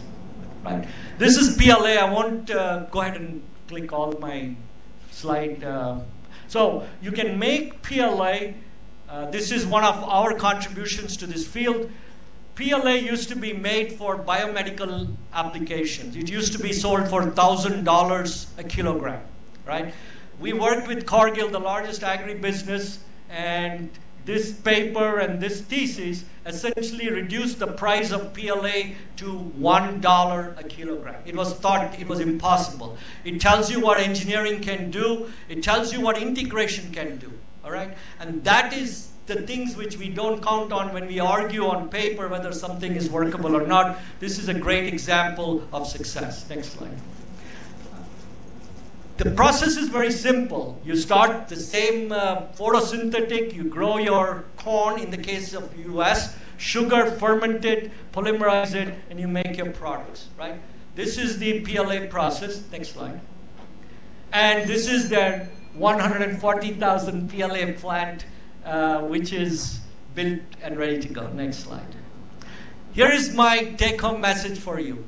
We argue, oh, but PLA is from corn. We can't do it in India. Well, PLA is made from sugar, not from corn. So whatever source of sugar you can generate from the feedstock, you can essentially make PLA. You can make it from residues, you can make it from algae, you can make it from cellulosic biomass, you can make it from sorghum, whatever it may be. So we should not get hung up that PLA today is made from corn. It makes sense in the US. From cost, availability, and processability, it supports the US farmer. And therefore, corn PLA is a viable proposition. In the US, it need not necessarily be the same. In Brazil, it could be sugarcane. In India, it could be residues, lignocellulosic residues. Next slide. And these are products made out of it. Next slide. This is Ford Motor Company. I'm giving you another brand owner. We are working with them. They have introduced these headrests and foam rests made out of biopolyurethanes. This is not biodegradable, but it is bio-based. It uses isocyanate chemistry, but this diol is made from soybean oil and soybean meal. Next slide, please. I want to give you two examples. One is, this is Zealand. We work with this company, and this is another model which I proposed like in India. It's a family-owned business, which is typical how India operates too. 200 employees, they process 31,000 bushels, but their main products is only soybean meal and soybean oil. If they were able to sell this, they would be very happy, but they're having problems. So we said, we must create new value-added uses for it. Next slide. So we teamed up with them. We got an initial $1 million funding from the state to create value-added industrial products in this biorefinery to make lubricants, polyols for polyurethanes, monomers, esters, so on and so forth. This is part of the proposal which you have to include in this. Next slide. I wanted to this slide I want to build on what Madam Darbari said on agrarian economy. Today, you talk about plastics in agrarian economy to help agriculture. I am saying to you, agriculture can help plastics, and I'll show you how here. I already explained to you about the bio feedstock. In this Zealand products, we have started a new program where we take soybean residues, but poultry industry, there's a huge poultry industry around the Michigan area. We take the waste, we run it through an anaerobic digester, it generates gas. That biogas can be used to generate electricity. This process uses a lot of water, which is rich in nitrogen and phosphorus, therefore you cannot release it into the environment as per US laws. Okay. We put this into algae and recycle or recover all the water. Water is not a problem. Everybody says, oh, AD, you're using 10% solid, so much water, there's scarcity of water, let's stop the project. We will recover the water. We take the residues out of this and we convert it to value-added products. We take the algae, we separate it, and we created value-added products. My submission to you is a zero-waste solution using agriculture, supporting the farmer, and therefore very sustainable. So we'll see how it goes, but here's another model for that. Next slide. Some more examples. We developed a product, you use polystyrene foam, and no reflection on the people with the polystyrene businesses, but we use starch. Of course, we have to use starch because that is our prime major product. We don't know what to do with it. We have lots of it. So this starch is used by Sandoz Pharma as a cooler. It's got great insulation properties. So Sandoz uses it. When Sony introduced the Final Fantasy game, instead of using styrofoam as the insulation, because after you use it, then what do you do with it? It's foam, so it's 99% air. So therefore, if you want to recycle it, you're spending more energy and more emissions to recycle it than it gives you value. This is water dispersible. It's microbially assimilated by microorganism soil and can be consumed. Computers, anything can be packaged with it. Next slide. This slide basically explains to you one of our other contributions, and this is important from a SIPET perspective too, is that tomorrow, now having said that bio-based has got great value, everybody is going to claim they have a bio-based product, and you have no way of testing or judging it and proving it.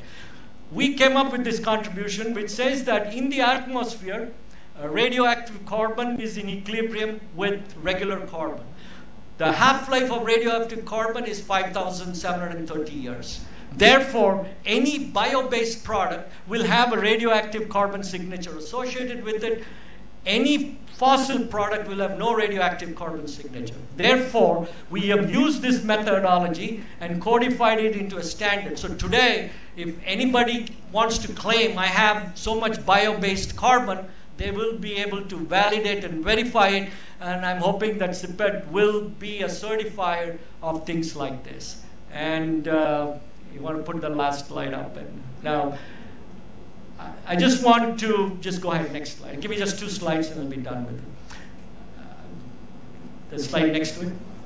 Go ahead, put everything up. This is my slide I want to leave you with. Biodegradability is the most misused and abused term everywhere in the world, including India. And the real question is very simple. You're asking the question, can microorganism utilize this? And in what extent, in what time frame?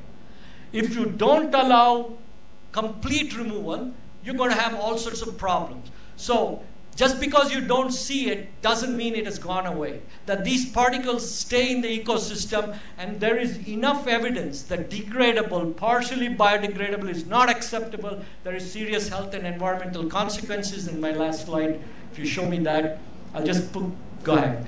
This is a pellet which has been with food on it, birds can eat it, so now your pellet goes through it. Next slide. I want to show you this, just go ahead. I want to just focus on this one last point.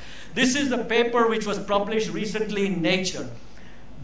I worked with this group.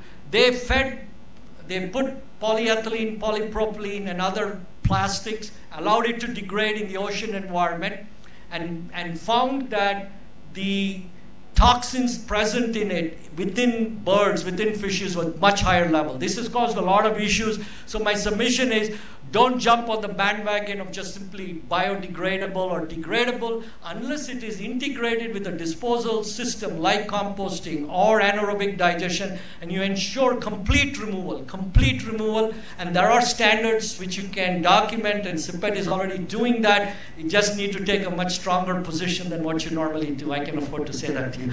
And if you do that right, I think this would be great. Otherwise, you are going to create more problems for India long term than you have ever imagined if you let all these degradable plastics released into the environment. Thank you very much, Chairman, for letting me additional time. Let us thank Professor Ramani Narayan, and let us move on to the next lecture of the series by Professor Dr. Saeed Masood. Professor Dr. Saeed Masood.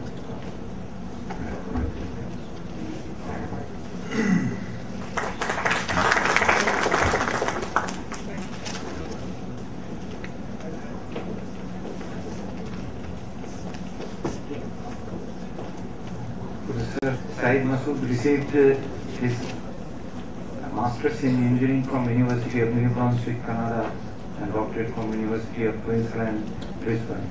He currently serves in the Faculty of Engineering and Industrial Sciences, Swinburne, University of Technology, Australia. His area of research includes rapid manufacturing, fused deposition modeling, FDM, direct metal deposition, rapid tooling for injection molding, design support systems, CAD/CAM, CAE, and biomanufacturing. Professor Masood has supervised around 16 PhD students and 11 Master of Engineering research students as coordinating and as associate supervisor. Professor Masood has published over 275 research papers in referred international and national journals. Professor Masood. Thank you, Mr. Chairman, for this introduction. My topic is on the development of metal polymer composites for fused deposition molding rapid wrapping. So basically, my talk is on the application of plastics to create some product. So my area is advanced manufacturing and especially additive manufacturing. So I'm going to talk about this particular area of research, which is additive manufacturing. It is a new area for the last 20 years, and with this type of technology, new products can be made very easily. So in this presentation, I'm going to talk about how a new material can be developed for a particular type of additive manufacturing process, which is FDM, how the material can be converted into feedstock filaments, how that material can be used for rapid tooling application in injection molding machine, and then how the machine can be used to make plastic part. So next slide, please.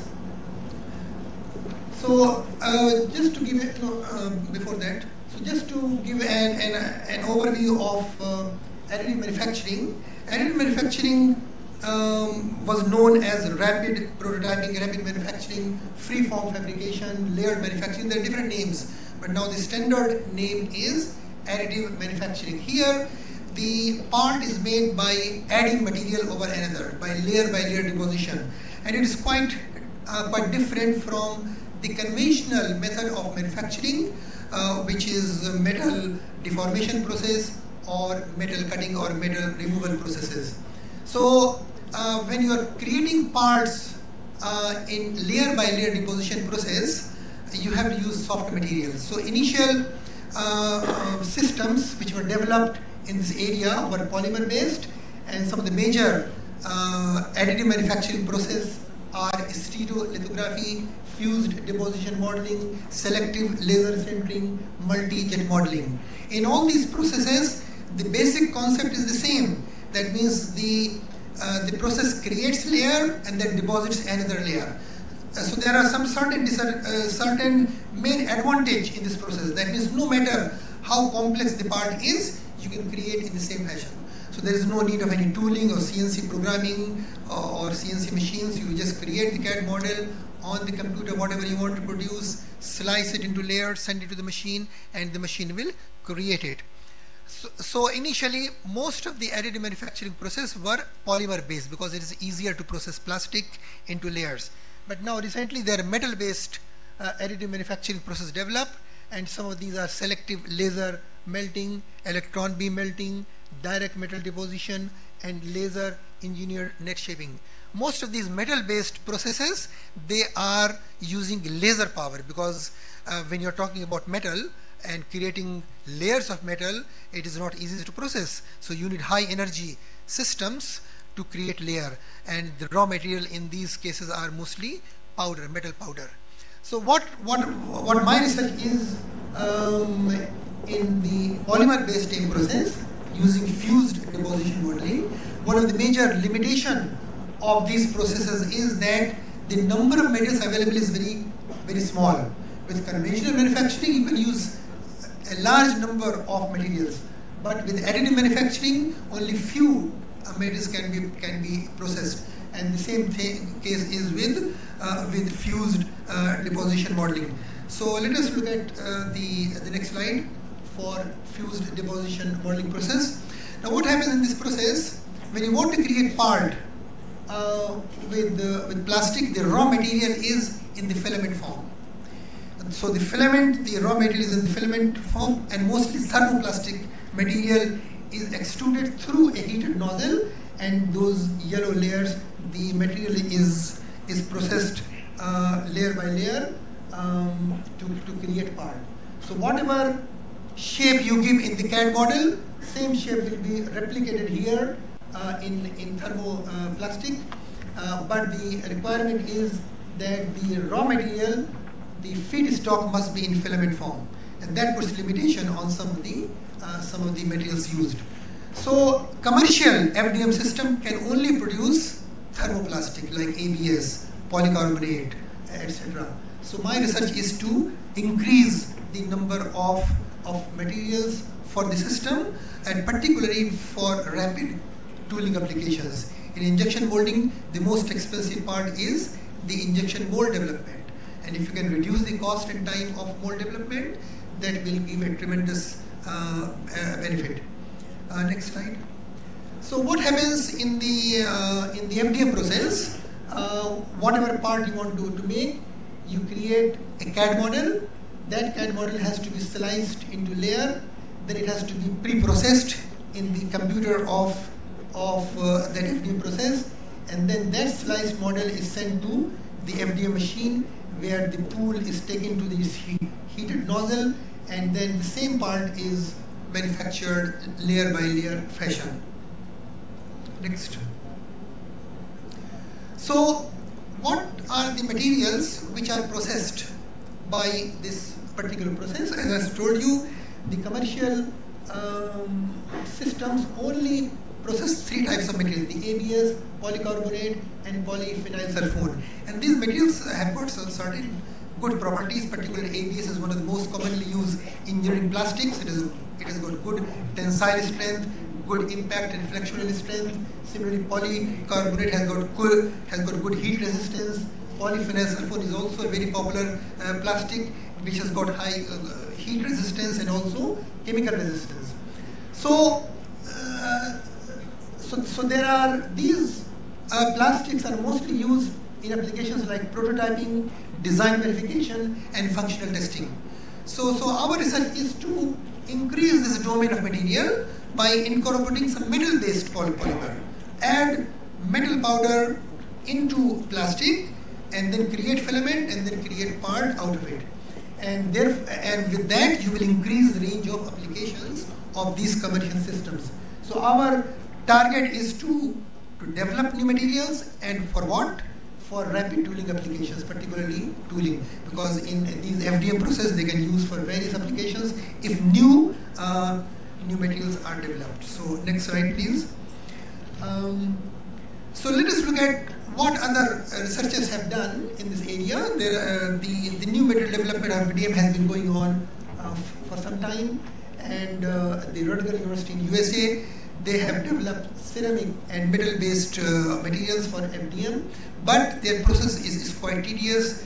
That they have to use a binder material to create, and then that binder polymer has to be removed. Then it has to be sintered and to create solid material. So it is a long process to create metallic and ceramic parts using the FDM system.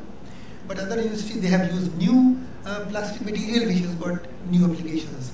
Similarly, Beijing University, they have created glass fiber reinforced ABS with improved properties. Again, the idea is to either improve the property of the existing material or develop entirely new materials which are not commercially used. Similarly, in other universities like Rice and Texas universities in USA, they have used carbon nano fiber ABS. Again, if you add some nano composite and nano material, it will tremendously increase the property of the material. Then there are some biomaterials used like PMMA or PCL in University of Texas and University of Singapore. They have developed new thermoplastic material for biomedical applications. Particularly PMMA is very good for biomedical implants, and PCL is very good use for scaffold for tissue engineering applications. So our university is doing research in a composite material which is metal and polymer.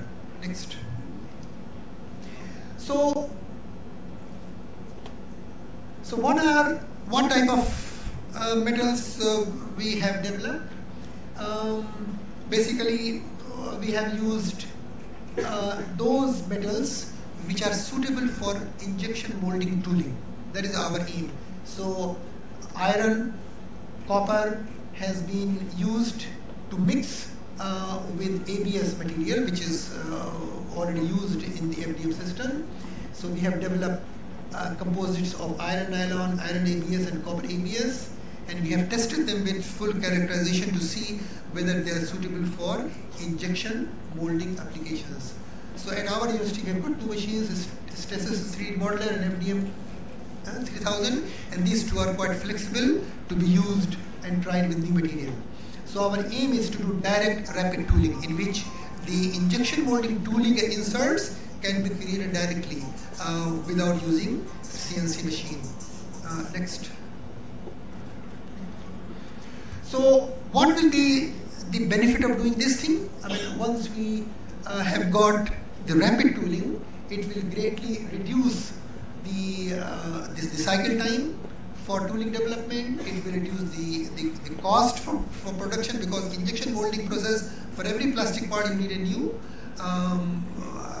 mold, and that mold has to be used for thousands, millions of parts. Then only that time and cost will be justifiable. So our aim is to use short-term injection molding tooling, which will be useful for certain applications where mass production is not needed, but still a fair number of products are required. Next slide. So what is the procedure for developing such metal polymer composites? First, we prepare the metal and polymer powders. They have to be produced in powder form with certain ratio, with certain characteristics, because the idea is to create a homogeneous mixture of metal and powder.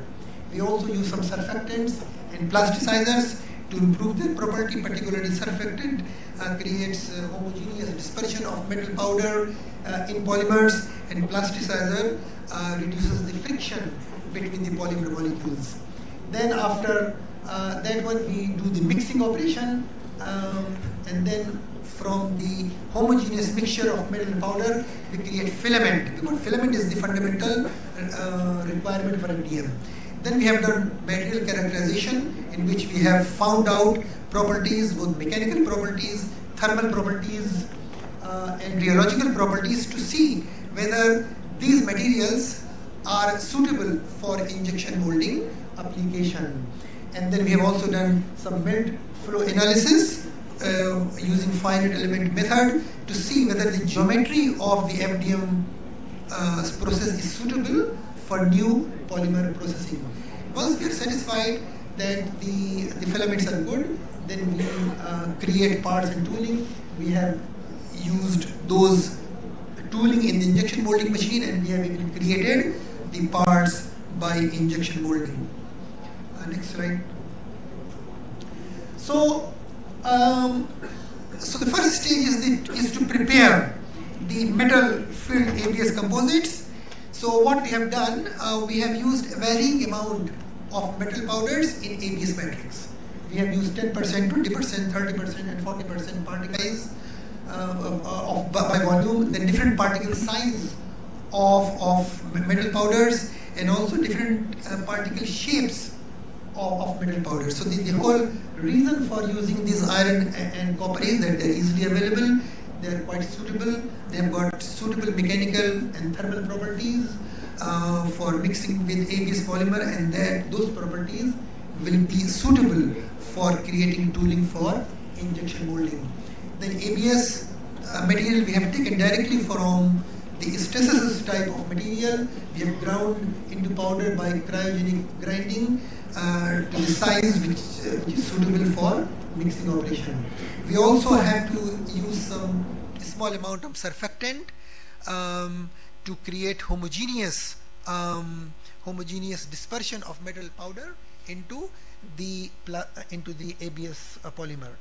So once we have prepared these powder, then we have created the composite mixture in the multi-variable speed homogenizer. We have mixed it for several hours, then dried it in the vacuum oven, and then we created the filament. So before creating filament, we did some material characterization. So next slide, please. So what characterization we have done. We have measured different mechanical properties of this material.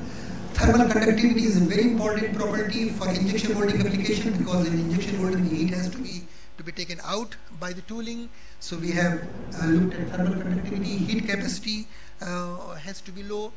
Dynamic mechanical analysis has been done, particularly to determine what is the stiffness and the glass transition temperature of this new polymer. We have also looked at electrical conductivity and rheological property, because in FDM system the material has to flow through the heated nozzle, so it must have certain suitable properties. Here, next slide.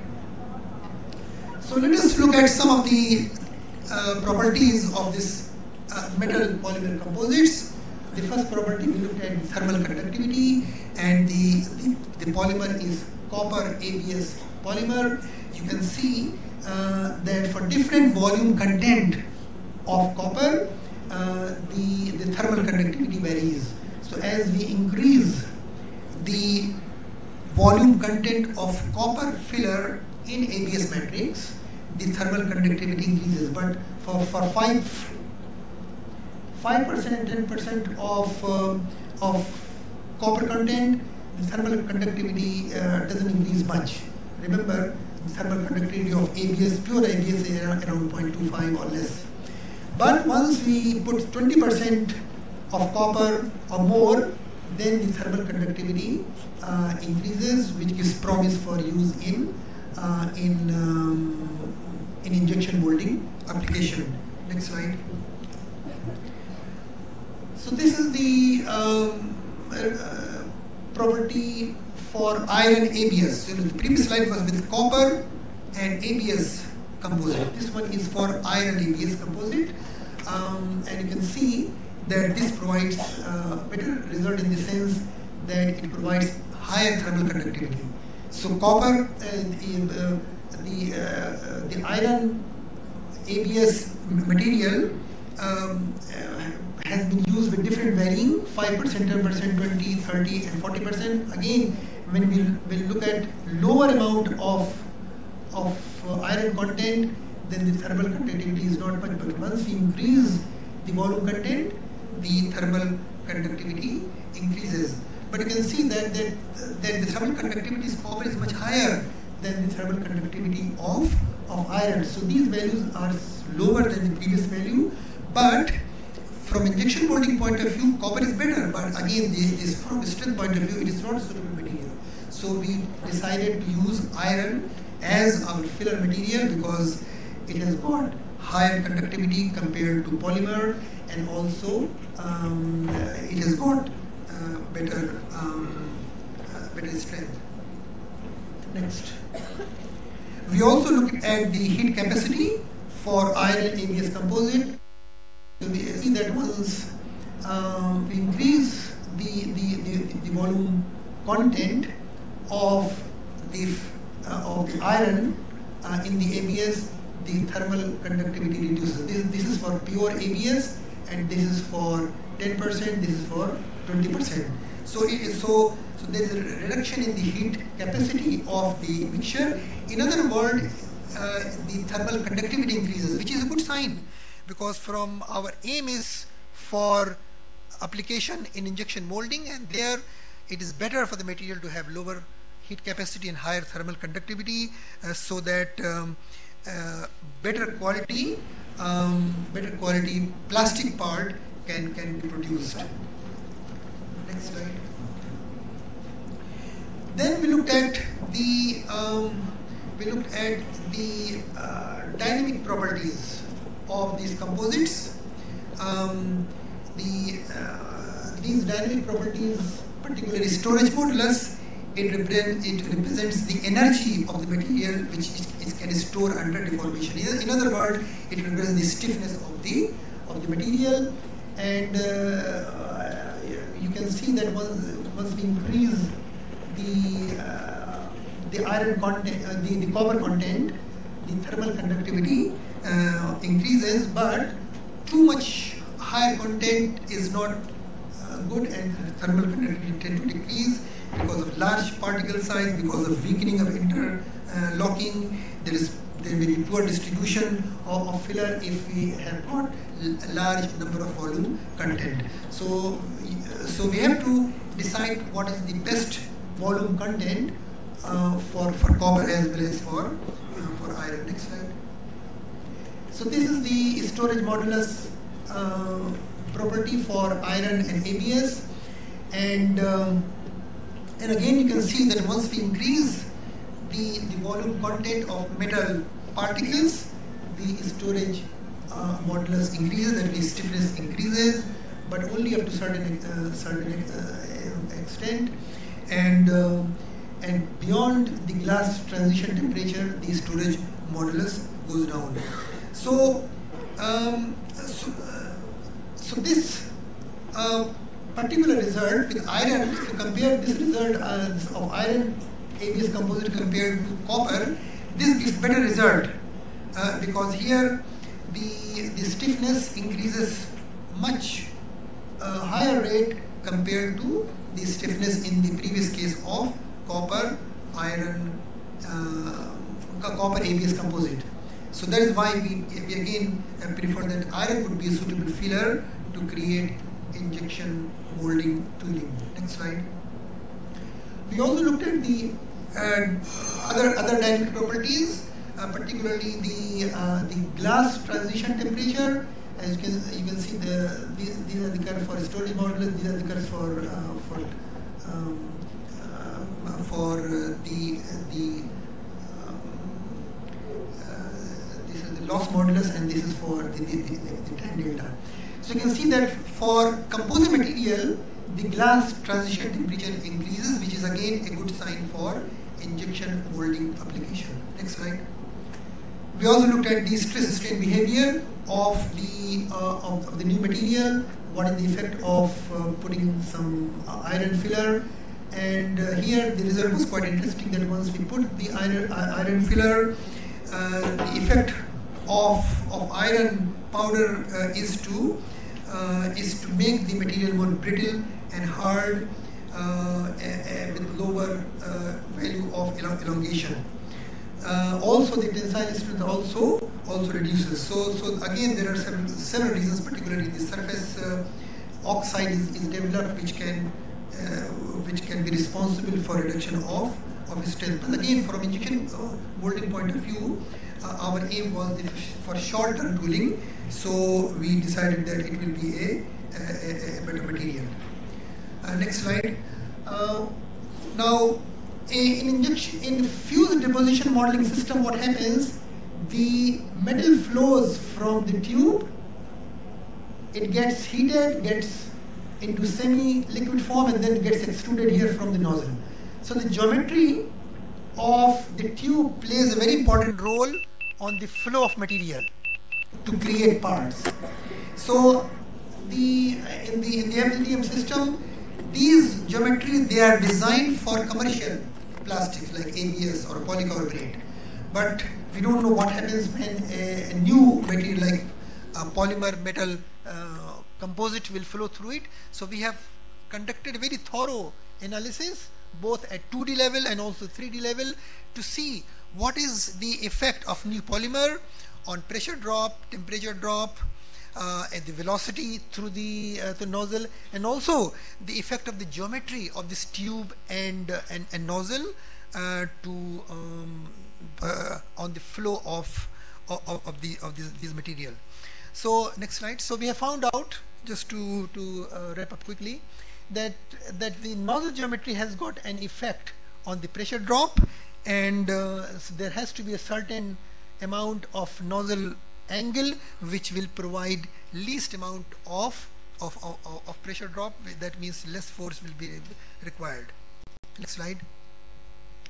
So we have got some results that if we decrease the nozzle angle, it will increase the melt velocity, and also if we increase the nozzle angle, it will lead to increase in the inlet pressure, which will require more force. So we need to have some pressure feedback system in the new system, so that an optimum amount of material can be used. Next slide. So once we developed this material, the next stage was to create the filament. So filament was created by using the single screw extrusion, but there was a problem of die swell, and die swell can be reduced by optimizing the operating parameter of the extrusion machine, and also by increasing the land length of the extruder. So we have optimized the parameters, and we were able to successfully create flexible filament of metal polymer composites which were used in the FDM system. So now we look at the next slide. So for fabrication of part, the one problem was how to create the suitable material and the filament, and the other problem was how to optimize these various FDM process parameters like raster width, raster pattern, flow rate, etc., so that suitable injection molding tooling can be created. So just a few more slides to look at. So this is these are the parts which we have created using the metal polymer composites. Next slide. These are some more parts and complex parts tooling we have produced using our new polymer material, which can be used on existing. Next slide. We used the tooling into injection molding machine, and then next slide please. We used in the injection molding machine to create plastic part. Just quickly, next slide. These are some of the plastic parts in ABS and also high density polyethylene which had been created on the injection molding machine. So just last slide.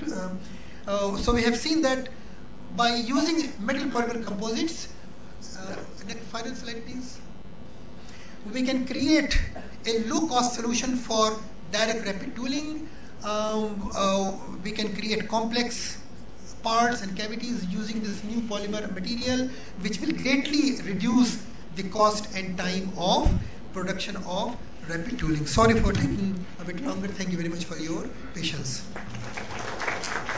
Thank you, Professor Masood, for your valuable talk. As a token of appreciation from the organizer,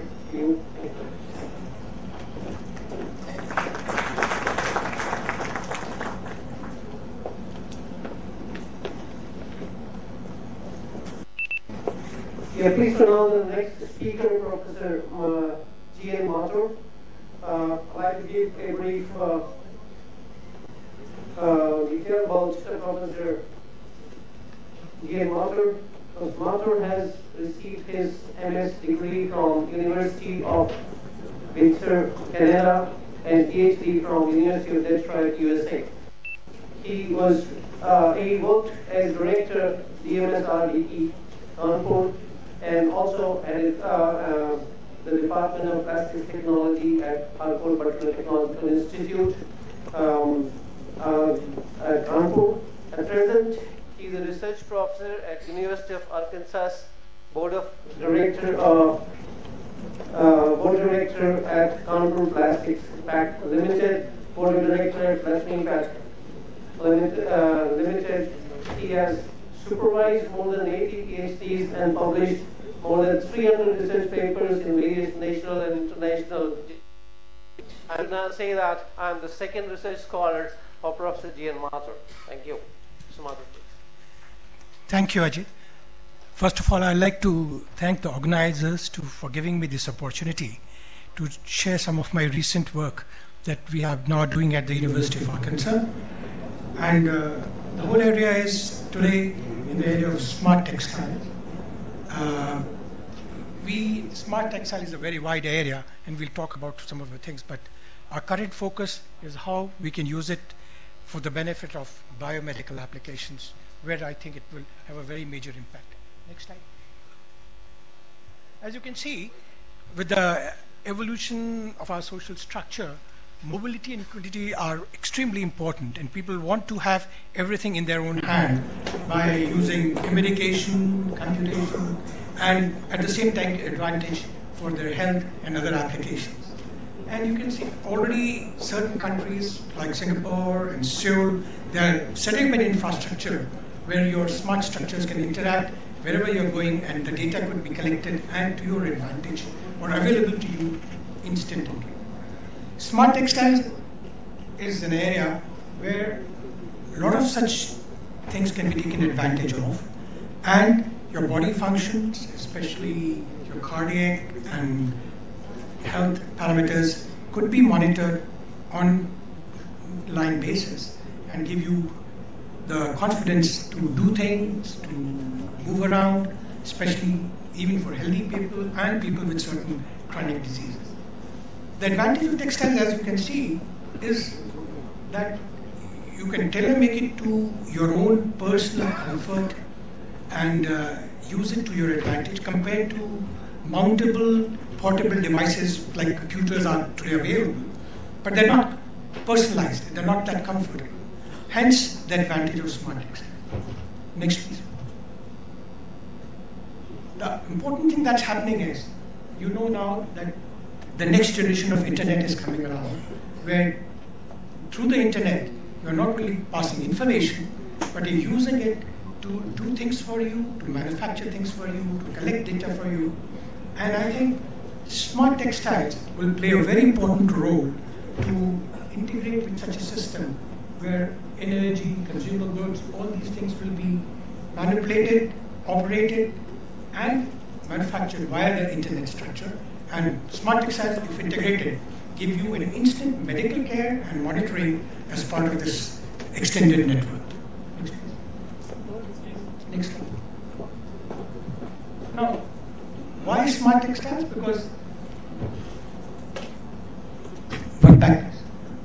Because you can really use these textiles for intelligent evaluation and performance of these materials to human social advantages. And you can see that, these intelligent systems, if integrated into your textile items, give you tremendous capability in terms of seamless integration of technologies which are to your benefit. And you can get this data management, everything that via systems that are part of your textiles. So it's a mobile system, comfortable, personalized, and capable of helping you in whatever you want to do. And the next generation of things will keep, excuse me. And they're washable, they're usable, they're comfortable, and they have all this aesthetics to give you the added advantage. Next. The important thing of these smart textiles is that now we are in a position where we can actually monitor the electrical stimuli, the mechanical, all of these kind of sensing mechanisms are possible being integrated into your own textile fabrics and design. And this is normally done by either having certain special parameters like permeability, conductivity can be changed in textile, or adding certain printed circuits or things which will also be monitoring and adding all these things to you. And all of them then communicate all these things either to a centralized system or to your personal system and give you that added advantage. Here I've shown you that this has been a very important wearable computing system, but they are not comfortable, they're not personal. Whilst if you do the same thing using the smart textiles, then you have tremendous advantage of personalized system doing all this. However, once we start doing smart textiles, you have to have certain issues that are very important. One is the interface that we have, like push buttons, keyboards, pressure sensitive textiles, multi-layered switches which could be integrated into your textiles, and health monitoring systems could be used for measuring your biopotential, piezo-resist textiles, and we can do hazard monitoring, which is very important for defense applications, also for body movement, body position, and also in terms of strategic defense protection. And all these parameters that can be seen in terms of either a visual interface or an auditory interface, or you can have shape memory alloys, materials which could be integrated into your polymer system. And today the technology is there where we can do short distance communication, or can have a central node where multiple systems can be integrated and a comprehensive team-based management or a patient-based management systems could be developed. And already there are smart statics available which will for traffic safety or good PTAP speakers. All these things are already in the market, and companies like Nike and Jamboree are doing it very recently. One of the important areas that smart textiles is addressing to is the area of defense, where this already is playing an important part around the world, and these specially developed smart textile things can be used for ballistic protection, where the response of such fabrics have been designed to protect you, respond in picoseconds, and take the impact and distribute this thing in a way where the main body is protected, and by very lightweight fabrics which can do this kind of work. There are also pH-sensitive grids that can be integrated into these textiles and can monitor their, any injuries. I don't know. And also the presence of some chemical agents, biological warfare agents, and all this work is today going on, and part of this is now coming into commercial applications. Next, please.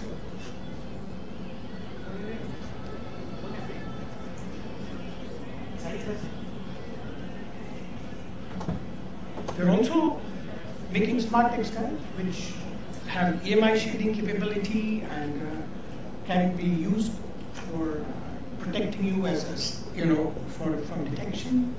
There can be color changing smart textile which can be used for camouflage print. You can modify your thermal signature.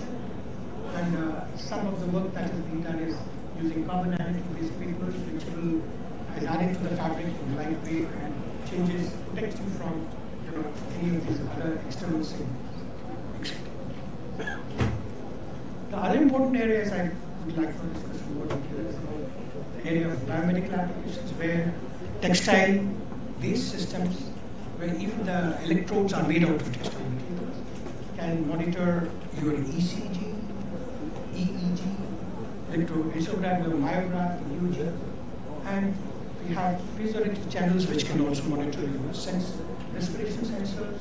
You can do your blood pressure monitoring, optical these things, and also have antibacterial coating which will protect you from external bacterial infections. Can do the burn healing, and also certain smart stents are being made which respond to these stimuli. Now, part of the same thing, besides having the external sensor, the fabric itself could also have a temperature-dependent processing where it could at times be breathable, other times it could become insulating, and such fabrics are being now developed by changing these things. And also there can be a temperature-dependent conductivity of these things. There are odor neutralizing fabrics, and all of them can be integrated into a single fabric which will do a multi-performance, multi-dimensional protection of the patient or monitoring. Next.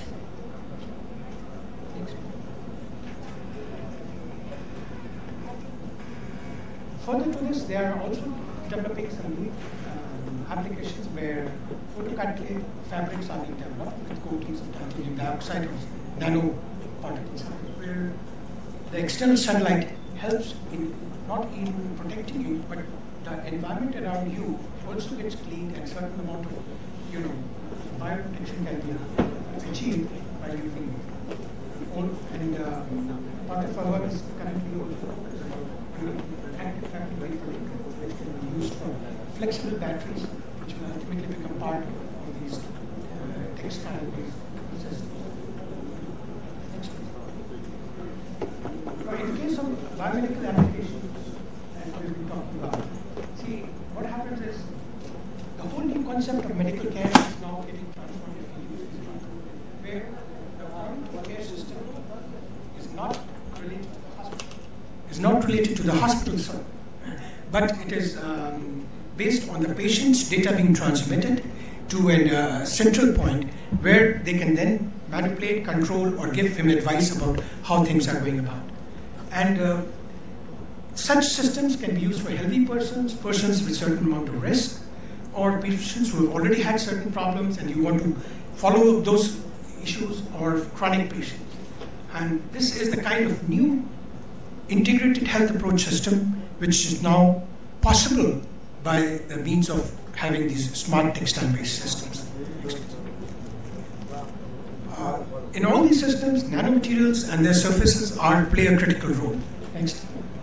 And the work that we have been doing is we have been able to develop flexible textile-based sensors where we grow gold nanowires on flexible substrates and then use them for monitoring this, attach them to textile substrates, and we can use them either for monitoring your ECG or you can monitor your EEG by such kind of sensors. Large amount of work had to be done to see that it only picks up the right signal and the other noise and other things are avoided. So it's a methodology of evaluating the right kind of systems, their distribution, and how you make these sensors. Next. And a new work that we have recently done is making flocked microfilaments, which are then coated with nanoparticles.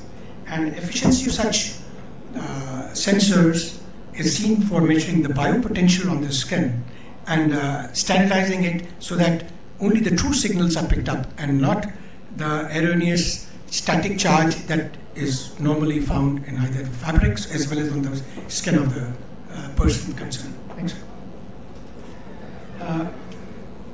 Also, you can use carbon nanotube-based materials which help you in making these sensors far more effective. As you can see, we have tried using silver flakes and polyaniline liquid carbon nanotubes, and with only very low loading compared to silver, you get the same kind of efficiency.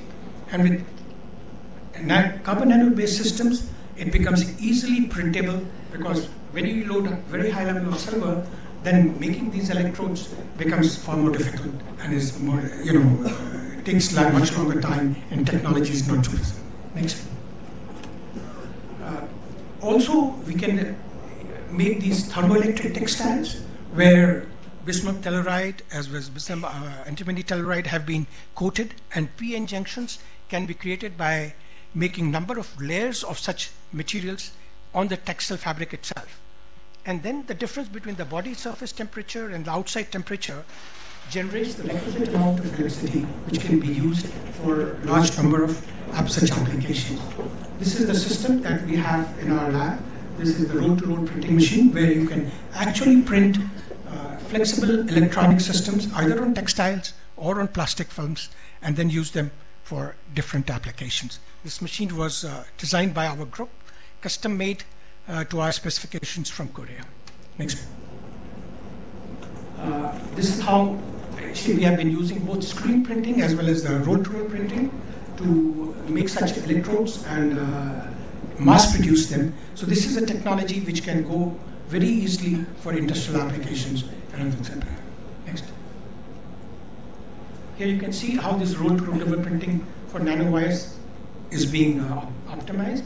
You can use the polyfilm, which was sputtered with titanium particles, and then you can use the UV curing system, then do the lamination, and use it after that, do the graver thing, and again dry it. Next.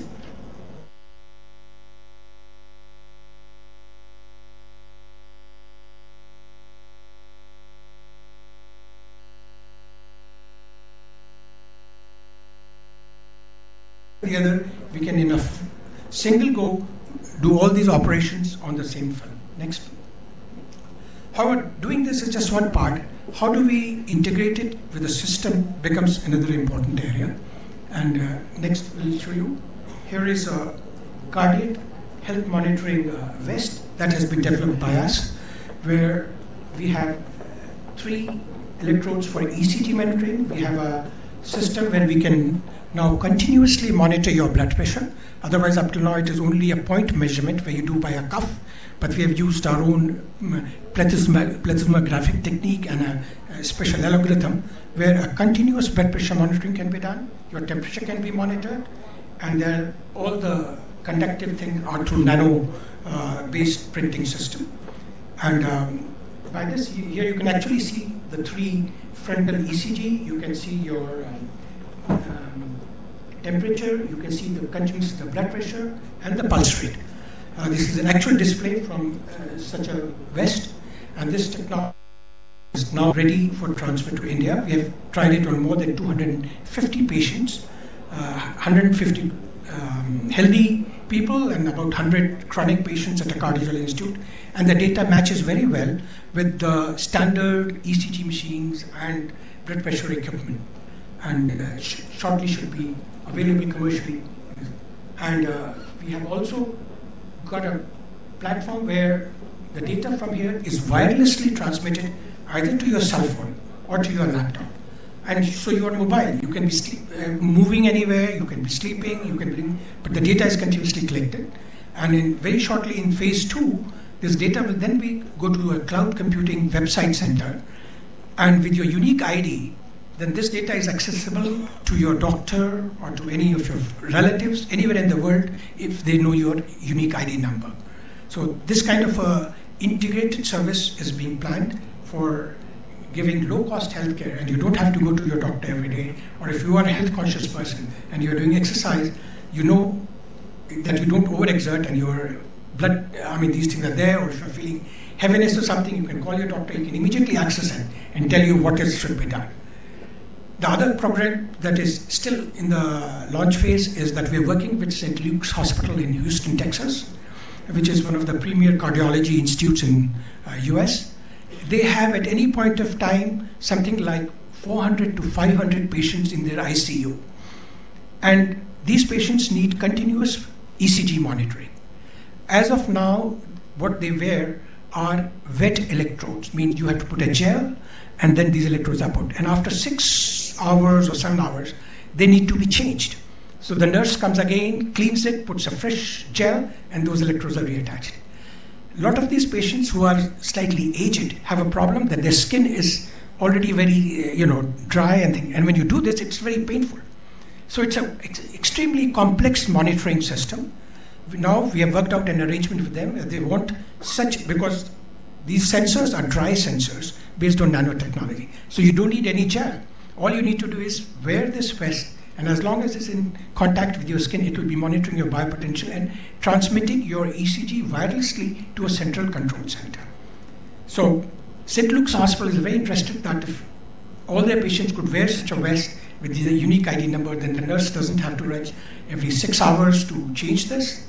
The care will be better, and it's online monitoring of the whole system.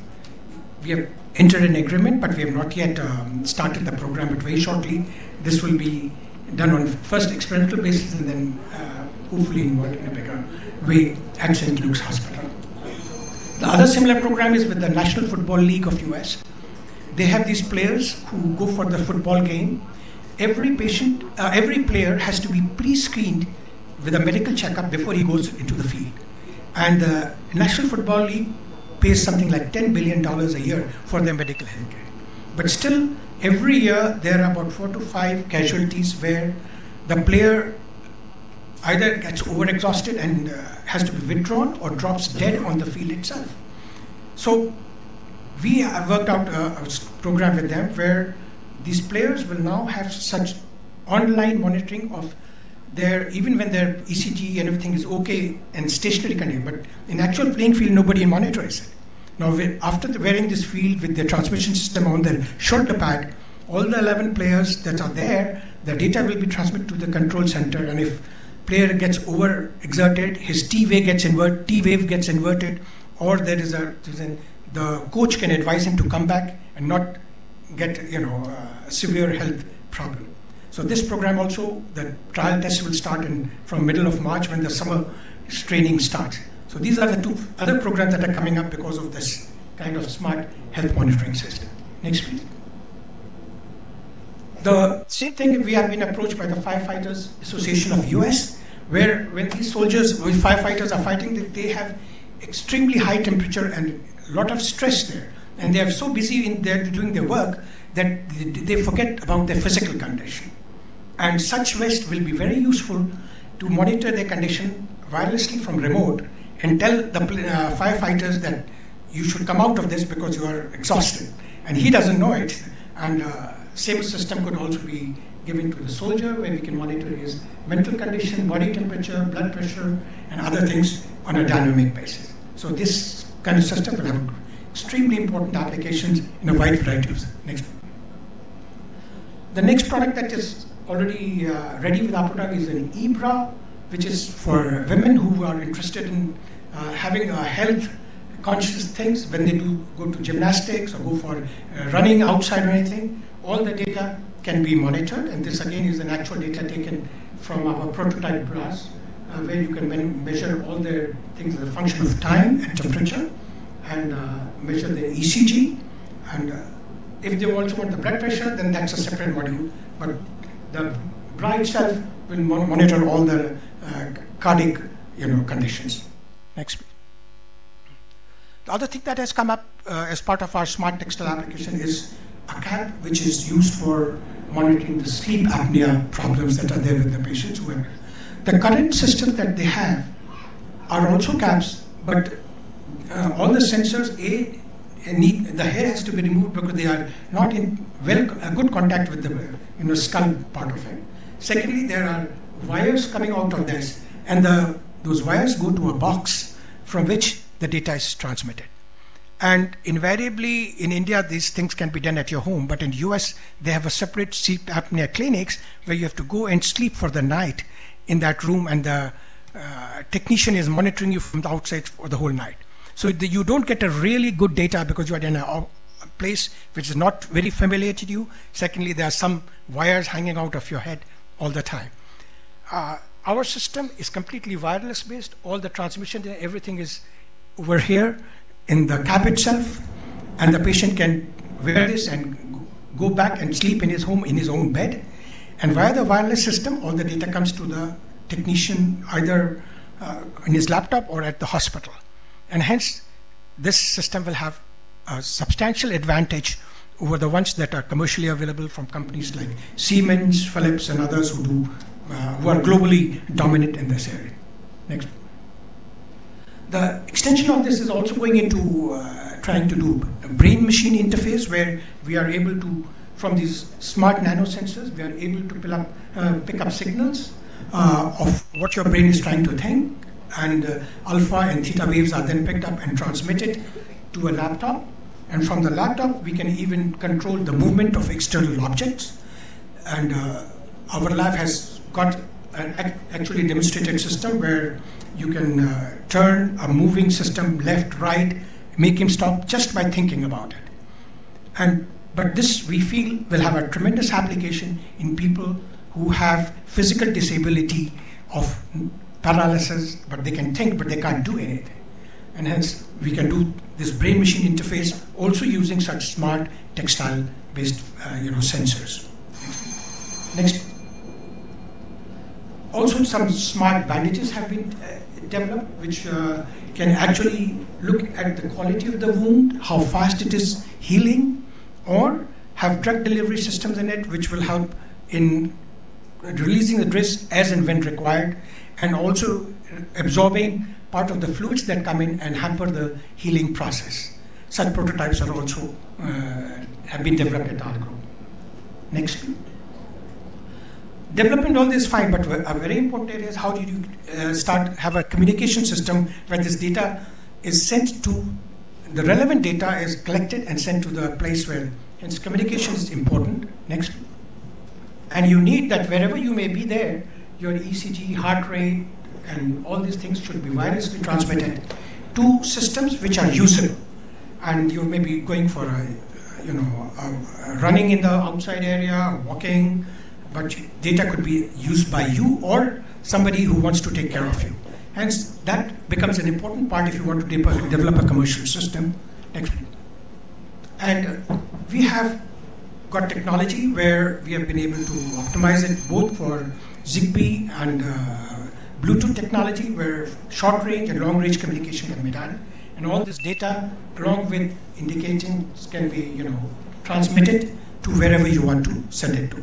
As of now, because the commercial system of a website is not, so the major focus is on your cell phone as well as on your laptops, which may be available with people at home. Next.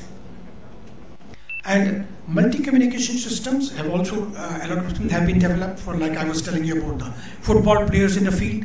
There will be 11 players, all the data has to come, individual has to be tagged, and all should be real-time data available for taking decisions about the health of these players. So such modules we have developed for online field up to, a full football field, or even, up to a kilometer of distance. Next. So smart textiles will give us the possibility of doing all this, and with the GPS available, even if you have an attack and you faint or do something, your smart vest can keep sending the signal, and the ambulance can be sent knowing exactly where you are because of the GPS available in your transmission profile. So such systems will have a tremendous advantage, low cost, immediate healthcare, and don't have to always depend on consulting doctor, but as a need basis, this could be done on an easy basis. So in conclusion, I'd like to say that these smart textile systems are going to really transform the medical healthcare, both in advanced healthcare system as well as in countries like India, where we have shortage of good doctors, and a lot of people are hesitant to go to the doctor all the time. But if you have such a system, you are in continuous touch where your data live is available for evaluation and response, which can save life, improve life, and give you a profile of what you can physically do or are not able to do. Thank you. Some of the future. Thank you, Professor Mathur. It was very exciting seeing the new devices and the wonderful devices being developed, and we are going to make use of these in the future. Thank you very much. As a token of appreciation, I request Professor Bandiya to hand over moment to the customer.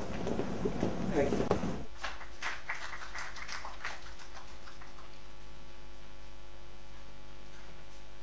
And then I'd just like to say I've got the samples here with me of this smart vest. If anybody's interested, we can show it to him after, during the lunch break.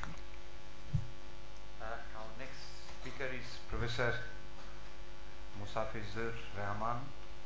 Professor Rahman graduated from Bangladesh University of Engineering and Technology in 1969. He received his Doctor of Engineering degree from Tokyo Institute of Technology in 1979. He has been with the Department of Mechanical Engineering at the National University of Singapore since 1982. His research interests include ultra-precision machining, micro, nano machining, design and development of machine tools and devices for micro, nano machining. He has received William Jones Gold Medal for Lifetime Achievement in Advancement of Materials and Processing Technology in 2009, Outstanding Achievement Awards from the Singapore Institute of Engineers and the Japan Society of Mechanical Engineers 2003 and 2005 respectively. He has authored more than 400 journals and contributed papers. Currently he is also a director of a NUS spinning off company Micro Tools Pi Limited. Yes, ladies and gentlemen, I won't much time to start because, as Professor Narayan has already told, professors need half an hour to warm up. Time given is only half an hour, and I have so many things to talk. I try to just quickly pass through. Now, since this conference is on plastics, I was wondering how I fit myself in plastics. Whole life I did machining, not of plastics. I did machining of metals. Then when I listened to the presentation this morning, I got my relevance. Everybody, I'm sure all of you are convinced that future is in plastic. it has been narrated, explained, and exemplified. Now, I find my relevance more in it than the people in plastic. It is exaggeration, but I elaborate on it. When I teach in the class, I ask my students, you cannot do any manufacturing without machining. They say, no sir, we can do plastics. We don't need any machining. I said, hey guys, how do you make your mold? Without mold, you cannot make any plastic. Oh sir, yes sir, yes. So anything they say they can make, I say without a mold or a machine, you cannot do anything. So I come first before others come. So they say, oh yeah, okay. So with that context, let me start. Can I go to the next slide? Okay, I will skip this, what I'm going to talk. Next one, please. Yes, I talk about innovation. And one day, in our university corridor, there is a big display of all these achievements of engineers. And first thing started with a quotation from Einstein. I didn't know about it. Engineers create that which never existed. So it's a big burden on an engineer to create newer and newer things. So when I do that, I enjoy doing it. So when I go for any presentation, I present these to my wife and children to see how is their reaction. Layman can understand it or not. If they say yes, they understand, so I go for the real presentation. So today I had to do it with my wife, very short, very brief. So every time my son listens to all these innovations, a high school graduate, he said, Dad, I want to add something to Einstein's quotation, is that engineers make dream come true. And it is absolutely true for manufacturing engineers, because we innovate products. And our innovation upgrades the product. Our innovation upgrades culture, economy, everything. So if we don't do innovation, nothing will be achieved. I will go into the examples. Next one, please. So now we'll see what is the current status of plastic products. In the context of India, which may not be very different from Singapore, Bangladesh. Yeah, next slide, please. So I don't have to elaborate on it. These are the plastic products. I will run down quickly because time is given only half an hour. Okay. Now, if you look at plastic products, any plastic product we take, users do not know the quality. Even the manufacturers, given that product drawing and everything, they make it, and some talk about quality, some talk about precision and so on, but not many of them. If you look at the surface, it is the surface. Do you like this? No. This is a lot of problems. When the surface is not that good, life is very short. I will not elaborate on it. Next one, please. Now, okay, so, yeah, please continue. Okay, now, no, please continue on the same slide. Next one. Next, please press. Okay. Next, yes, okay. Now, when we try to get the surface better, what do? We do machining of the mold, then we do grinding of the mold, then we do polishing. This is the normal practice going on. Now, if you look at it, all these are done manually, labor intensive. Worst case, we have never thought about it, is that we lose the dimensional accuracy. When you do polishing, whether by machine or a manual, the form error is absolutely down because it is uncontrollable. You cannot predict it, and the quality goes down. So what we'll have to do, today I'm going to talk about how can we get rid of this grinding and polishing. And people are talking about, this morning I was talking to one of the scientists, I respect him, and he said that you see the thermal effect of the mold machining and dimensional error accuracy, form accuracy. I said, okay, let me talk about it today, how to get rid of all these problems. Next one, please. And if you look at it, when the product becomes smaller and smaller, you cannot afford to polish manually. You cannot have a machine, grinding machine, to grind those intricate parts, to have a polishing device to polish those things. So our approach is to get rid of this polishing and grinding, and how to do that. If you look at this product nowadays, so many 1,000 kilogram disconnected technologies. Next one, please. In one product. And if you look at this, each part, how tremendous the requirement of accuracy.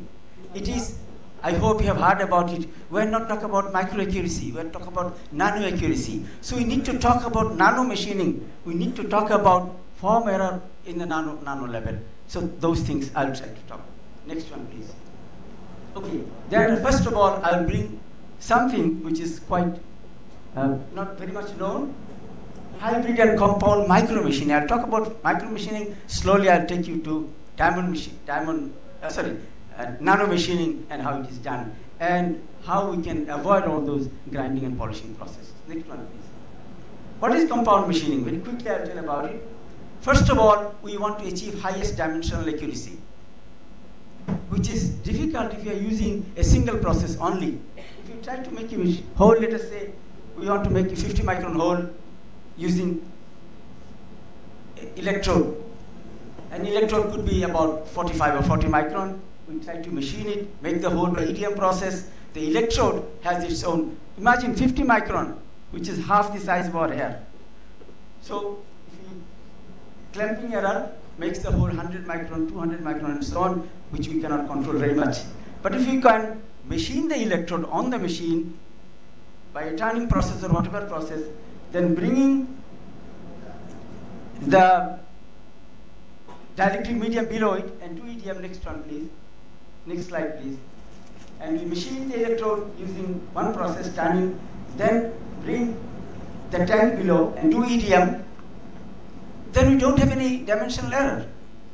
If the electrode is 50 micron, hole will be 51 micron, or at best 52 micron. So we'll have to bring in compound machining, which did not exist in the past. Everybody was doing turning, milling, and bringing the electrode to the machine to do EDM and so on. So this is not affordable when it is the product is in micron size, because machining error is more than that. Okay. So next one, please. And there was no machine. First, next one, please. Next slide, please. So we had to develop a machine. Next one, please. A machine which can do everything in one machine. So there is no setup error, nothing. The fundamental problem of setup error is gone. Next one, please. A machine which can do turning, milling, it can do wire EDM, and everything. Finally, it can do measurement also. So we'll have to go for a machine which can do everything in one setup. Setup error is gone, and tremendous improvement of dimensional accuracy. Next one, please. And that 50 micron hole, how accurate it is. I'll not elaborate on the properties of the machine. That could be a different lecture. Next one, please. Now, we will have to study the fundamentals of machining, fundamentals of physics, how to do impossible things in the possible range. Just a quick question. Next, earlier one, please. Previous slide, please.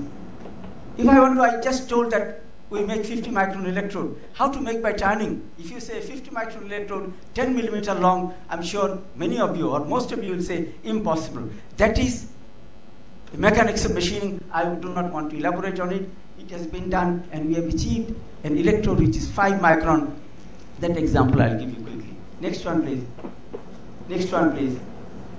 This process I'll skip. Everybody, when people say that it cannot be done because people think that machining is done along the way, this longitudinal way, and the dimension becomes 50 micron, it will bend, nothing can be done. People have never thought that it can be done in horizontal way also, crosswise. Think about it, it can be done. Next one, please. And we have done 10 millimeter long 50 micron electrode by turning process. Next one. So, as Professor Narayanan gave homework, I'm also giving homework. Next one, please. Okay. Now, when we are very happy, Moriseki from Japan, one of the largest machine tool manufacturer in the world, they went to Panasonic and said, National University of Singapore has developed a machine which can make 50 micron electrode. Go and buy that machine. They came to buy, we were very proud and happy. University was happy. But they came with a problem, no, it is too large a dimension, 50 micron. We have to make an electrode which is 10 micron and hole should be 11 micron. So I wanted to say impossible, but I said, no, I'm sure they have the solution in mind. And we have done it. Very quickly, I'll go through it. Then we went to the fundamentals again. Why we cannot machine a 10 micron electrode? Because it bends. And why it bends? Next one, please. Next, go ahead. Next one. Next. Why it bends? Because there are two cutting forces. One is this radial force, another is axial force. Because radial force is caused because of edge radius. If you can remove that edge radius, then radial force is gone. We can machine up to 1 micron diameter. Think about it. Again, another homework. Next one, please. And we have done it. We have removed the edge radius by machining process, which is EDM, on the same machine, because the same machine can do everything. Next one, please. And all these steps we have gone through. Finally, next one, please. And we have achieved an electrode which was 11 micron. That is still not enough. It's not enough to satisfy Panasonic. Next one, please. After that, yes, next one, please. After that, what we did on the same machine, this is now 11 micron electrode moving up and down. There's another electrode which reduces the diameter, and we achieved a diameter which is 5 micron. Next one, please. Next one. And we have achieved a hole which is 6.5 micron. My student got it at 2 a.m., called me. I was very angry. I wanted to scold him, but he said, sir, we have done it. So I was very happy when there. I saw this and I said, hey, it must be fluke. Then he did it for me, 8.5, 10.5, 12.5, to show that it is not fluke, it is true. Okay, some more homework. Next one, please. And this is the hole. Can you believe it's a 6.5 micron hole? It is 1/8 of our hair size. Next one, more than that. Next one, please. Now, I come to the point, can we do machining without polishing and grinding? Let us see that. Yes, please. We do machining with a tool which has, this is the cutting edge radius, and we think it is very sharp. But no tool edge radius, no tool is extremely sharp. It has edge radius. Next one, please. We elaborate it, we expand it, and this is the edge. I showed you that edge is creating the problem. And now, can we take benefit of that edge? Next one, please. I will not elaborate on it. I'm sure all of you know, those who have done machining, that edge radius effect is very effective when your depth of cut is very small. Okay, next one. I will not very quickly, which we saw very sharp. It is not very sharp, it is round like this. When your depth of cut or feed rate is very small, much less than your edge radius. Imagine if our edge radius is 50 micron, if your depth of cut is only 2 micron, 2-3 micron, then what will happen? The material will flow below the cutting edge. Do we want it? Yes, in some cases we want it. When we want it and when we do not want it, there are 3 phenomena. If you have read the Marchand's theory, plowing phenomena and shearing phenomena. In between there is another phenomena which is called extrusion phenomena, which is used in forming. And we use that one. Next one, please. I'll skip all these quickly because I'll have to tell a lot. Next. So these are the things. When this depth of cut is very large compared to the edge radius, then normal shearing takes place, which we are using, which we are very familiar with.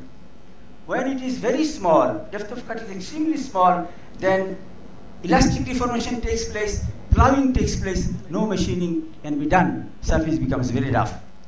In between, there is a zone, there is a critical zone where this depth of cut with respect to the edge radius is very important to do forming. We use that phenomena. Yes. Go ahead, please. Go ahead. Yeah. Next one, please. Next one, please. I'll skip those. Next one, please. Next one, please. Yeah. So this is in between. This is shearing. This is plowing, and we are talking about a phenomena which is called extrusion-like mechanism, and that is what we have established. Next one, please. And when normal shearing takes place, A by R is larger than 0.25, then normal shearing takes place. Depth of cut with edge radius. Next one, please. When A by R is less than that, 0.25, then reverse flow takes place, which is forming. If you do forming, what do you achieve? Next one, please. Next one, please. Yeah. This is shearing. This is shearing and shearing. Next one, please. Next slide, please. If we can do extrusion-like phenomena, which is when it is A by R is very small, you get very large surface, which is plowing. When A by R is 0.2 around that level, you get ductile mode machining. Beyond that, slowly you go to shearing. Next one, please. And finally, you get a surface finish which is 22 nano. Can you imagine by turning you achieve 22 nano, no polishing, no grinding. What do you want? Next one, please. Yeah, next one, please. Okay, so I will not conclude this part that extrusion-like phenomena is a phenomena which can get rid of you all from grinding and polishing. First problem is solved. Next one, please. Okay. Now, another question is, how do you do machining of brittle material? When you use even a diamond tool to machine brittle material, brittle fracture takes place on the chip. That gives impact on the cutting edge. Cutting edge breaks, even diamond. The tool life is very short. I hope I don't have to give the problem to you homework now. You have got the solution. If you do ductile mode machining, even for a brittle material, your tool life is very long, heat generation is very negligible, polishing is not necessary, grinding is not necessary. Can we do ductile mode machining of brittle material? I hope all of you will say, are you stupid? You want to do machine brittle material in ductile mode. I do it now. It's not a magic. Next one, please. Next one, please. And it is not my invention. I read a paper published in 1976 by Professor Long. He said that no material is brittle material. Every material has a ductile layer on it, which could be 1 to 3.5 micron. If it is silicon ceramic, it is 1 micron. If it is tungsten, it is 3.5 micron. I got that clue, and I told one of my students who wanted a challenging project, I said, do brittle material, machining of brittle material in ductile mode. He challenged me, impossible. I said, read this paper, you'll get the answer. He read it. But you may ask the question, why Dr. Lawn did not do it? Those days, machines were not there to do that level of one micron depth of cut. And we have developed the machine. There are 2 other manufacturers in the world, those who can make the machine. If you believe in that, rest of the problems is solvable. You can do it. How we have done it? Next one, please. So, next one, please. Next one, please. Then we have done successfully. We have developed the stability range below which, if you keep your depth of cut, you can do ductile mode machining of brittle material. Next, so silicon, ceramic, everything. You don't need polishing. You don't need grinding. You can do machining of brittle material, no problem. So you can make hardest possible die mode. Your problem hopefully is solved. Next one, please. And that is coming because better, stronger mold is necessary to make better product. Next one, please. Next one. Skip one. This one also skip. I'll avoid this. Because if you do ductile mode machining which you have developed, what miracles you can make? Yes. You can make, next one, please. You can make, yes, to that. Next one, please. Next one. Hold on. Go back, please. Yeah. You can make micro lenses. Can you imagine how many thousands of micro lenses on a 6 millimeter diameter rod? So you can make your iPhone, the display, best display in the world in handphones. One of our work is inside that. Yes. Next one, please.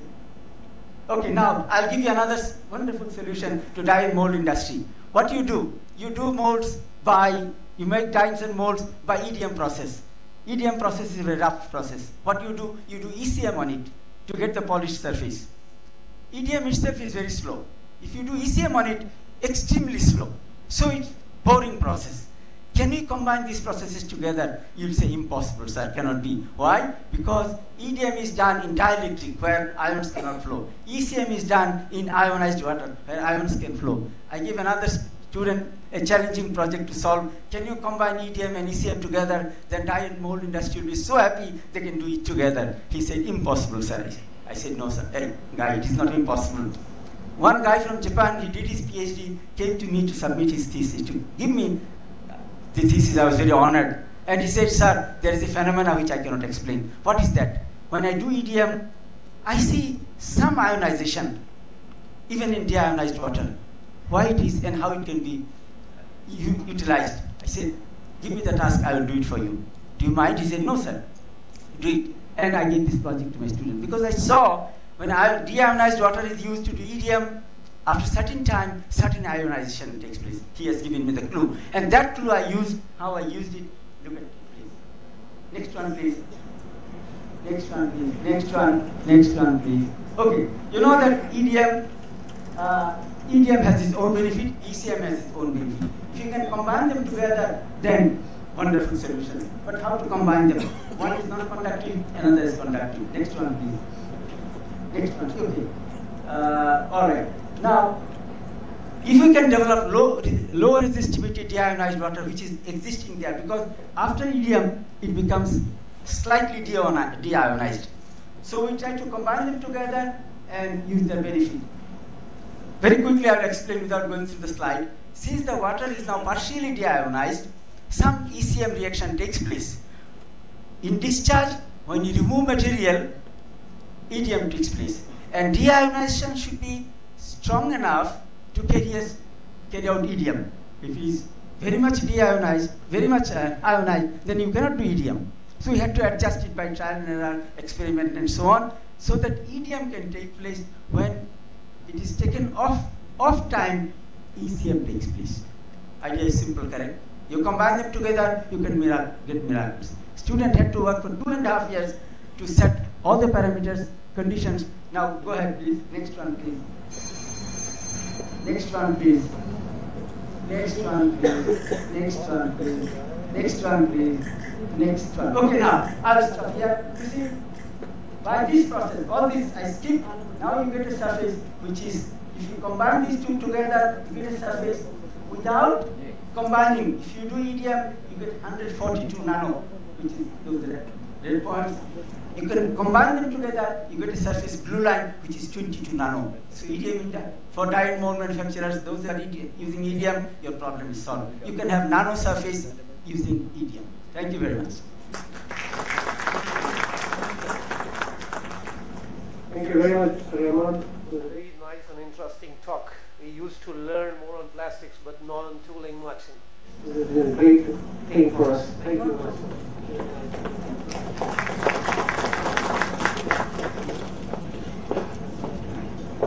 Our next speaker is Professor Dr. A.L. Yao from Brazil. Dr. Liao is holding the position of Associate Professor at São Paulo State University in Brazil. He has received his PhD from USDA Forest Service Forest Product Laboratory together with University of Wisconsin in 1993. His postdoctoral program at USDA Forest Service Forest Product Laboratory USA in 1995 and in Canada, University of Toronto in 2011. He has published over 100 articles in Brazil and international peer journals, 15 books chapters and books, and more than 50 articles in newspapers and magazines. He was an invited lecturer in more than 200 international conferences in more than 60 countries. He has coordinated more than 50 international and national projects under public and private support in many fields.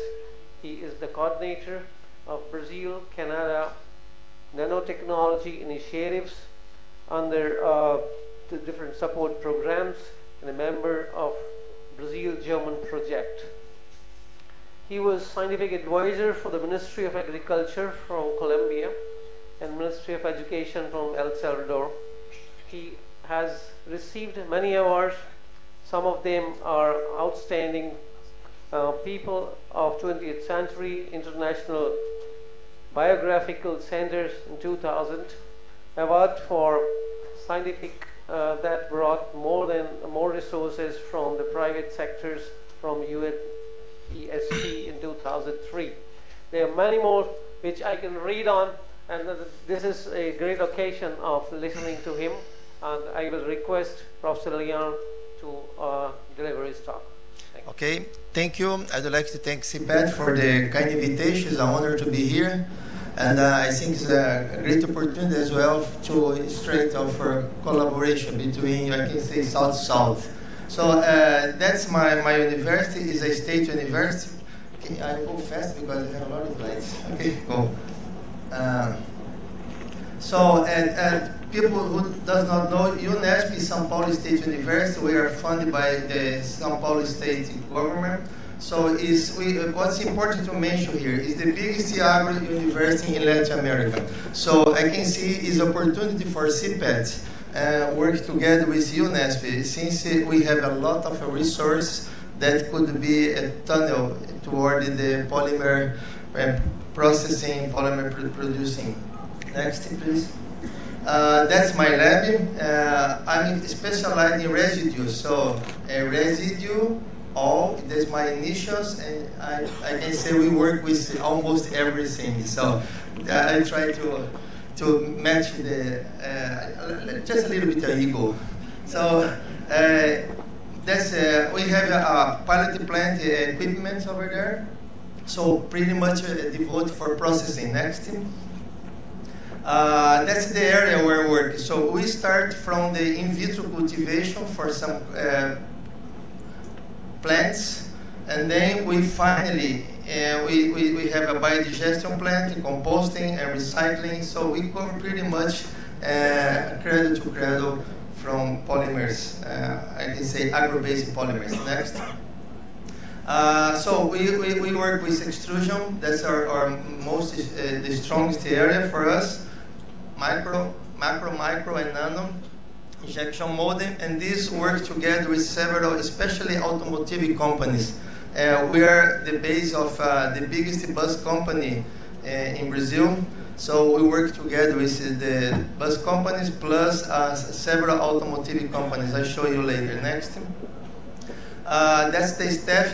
Basically, I base my research in these three postdoctors. So these guys, the chemists, they're very good. Plus, as well, international collaboration. We have a very good, strong collaboration with Canada, especially Sweden, Europe in general. We have a list of universities to work together. Next. We receive a lot of students, postdoctor, visiting professor, scientists. And what's important for me in this case, we do not make science alone. So we have to have such a collaboration.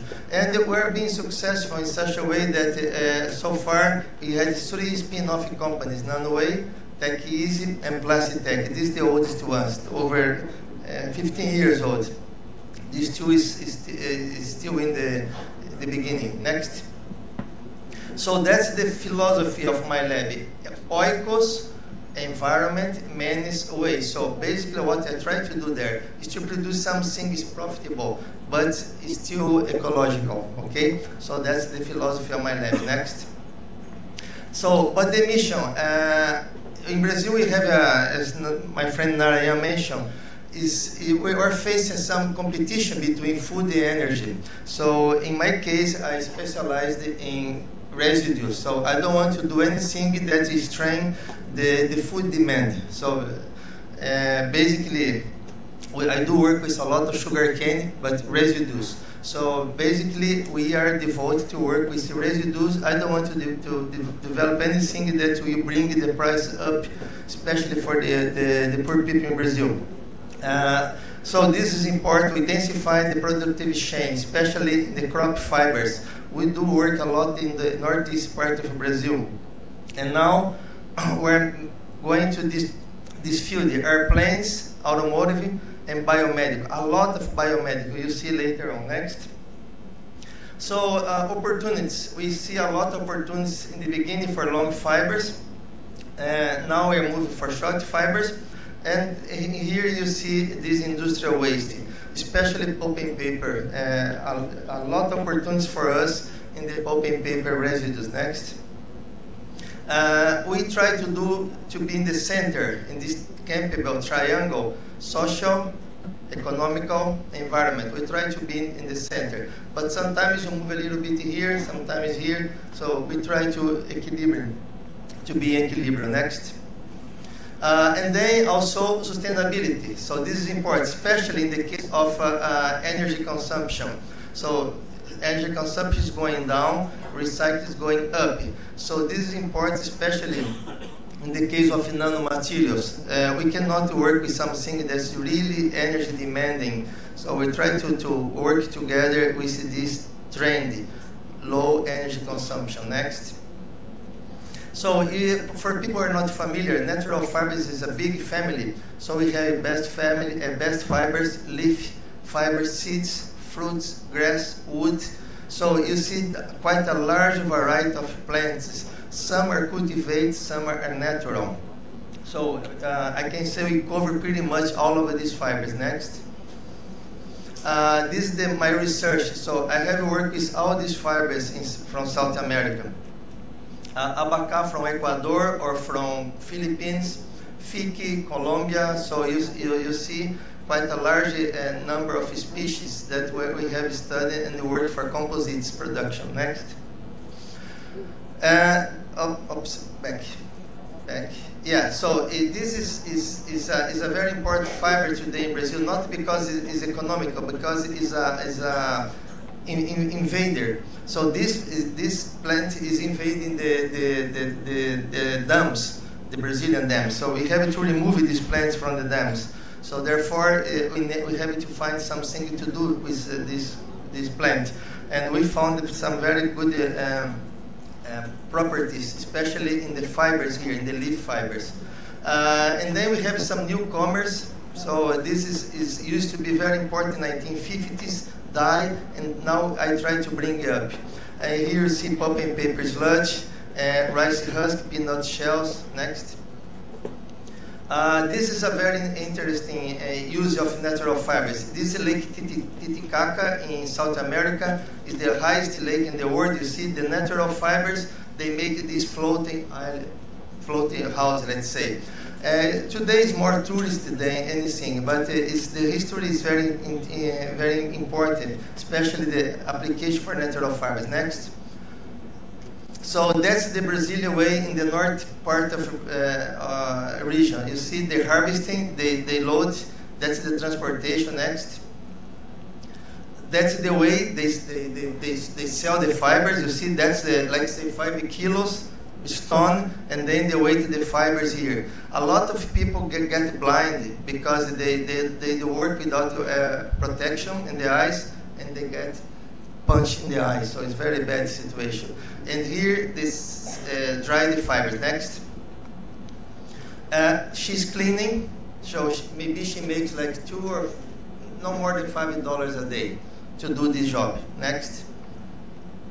And then this is my lab. So we have a capacity 3.5 million plants per year. So we start with this plant from Amazon. I consider the best fiber in the world. Curawa is the pineapple family. Next. So that's the part of research. We look at the you can see here the N, P, and K. Next. So and then we move toward a consortium with eucalyptus, and then a high stand.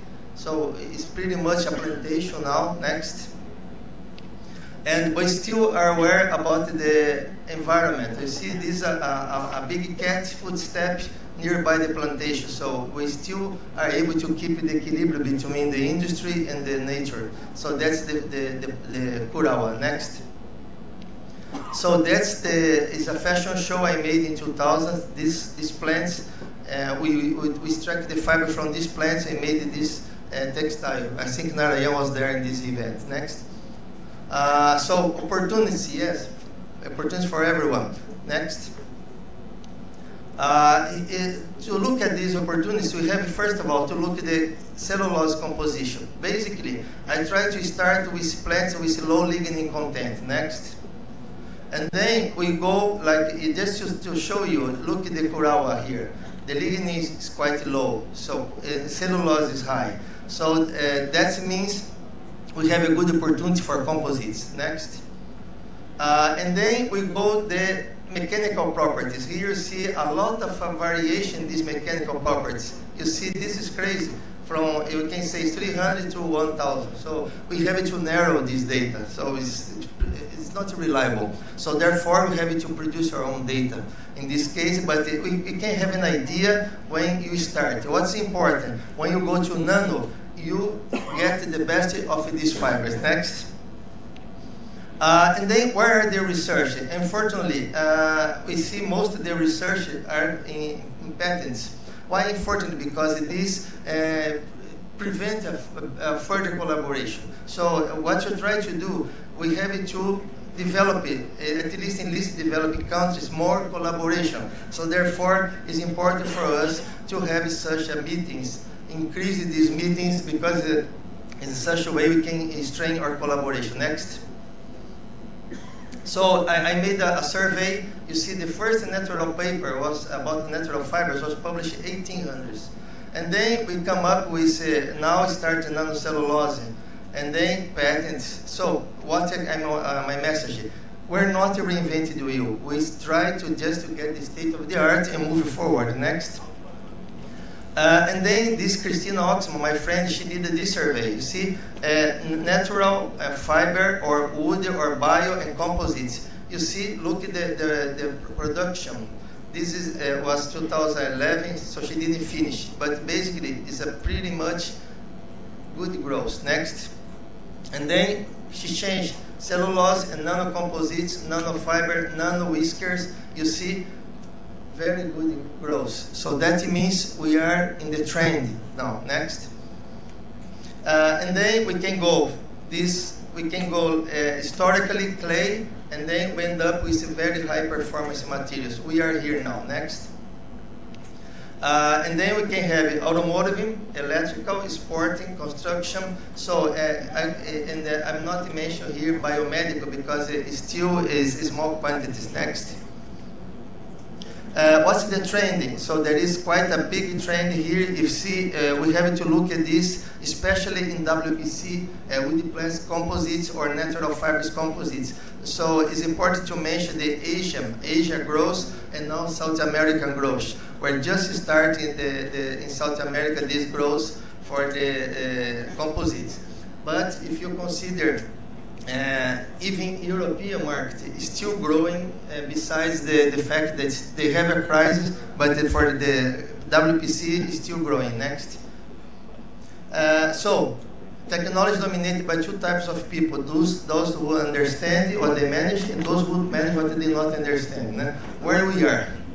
That's the question I ask sometimes, where we are. So basically, we try to understand better this equation. So unfortunately, we still have a lot of questions, and then we need to get this collaboration to really solve the problems. Next. And then, that's I like it too. Why wise men learn more from fools than fools learn from the wise? Why? I can say ego. So we have to learn with each other. So work together. So every time we try to work by ourselves, I think you fail. So therefore, I realize that you have to work together, especially salt-to-salt collaboration. We have pretty much the same conditions. Naraya is very rich, so his university is on the top. But in our case, our resources are very limited. So therefore, like in Brazil, in South Africa, we have pretty much the same conditions for research. So I see it's an opportunity for us to develop it together. Next. I have several examples of composites here. So PP, PE, so you see pretty much a large list of metrics. Next. Here is an industry. I developed this project in Amazon. So this is Kurawa for Volkswagen. Next. You see the mats. It's a 50-50 PP and Kurawa. Next. That's the mat. Very nice mat. Next.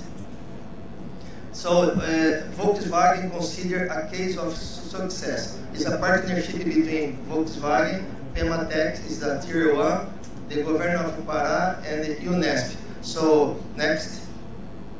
That's the three parts we made at UNESCO made of these composites. Next. You see the next. This I was replacing nylon, so I replaced nylon with a blend of natural fibers. This for Mercedes-Benz. Next. This for Volkswagen. You see the size of the particles is a blend of fibers and PP. Next. This is coir. This is a pine. This is for the bus company. So you see each bus uses about 50 parts of this. So the glass on the window sits on top of this part. Next. So basically, in 1960s, this was the trabant. You see, they look at how resistant was this car made of cotton. So, are we able to do that? Yes, we're able to do that. So, but we can do better now. Next.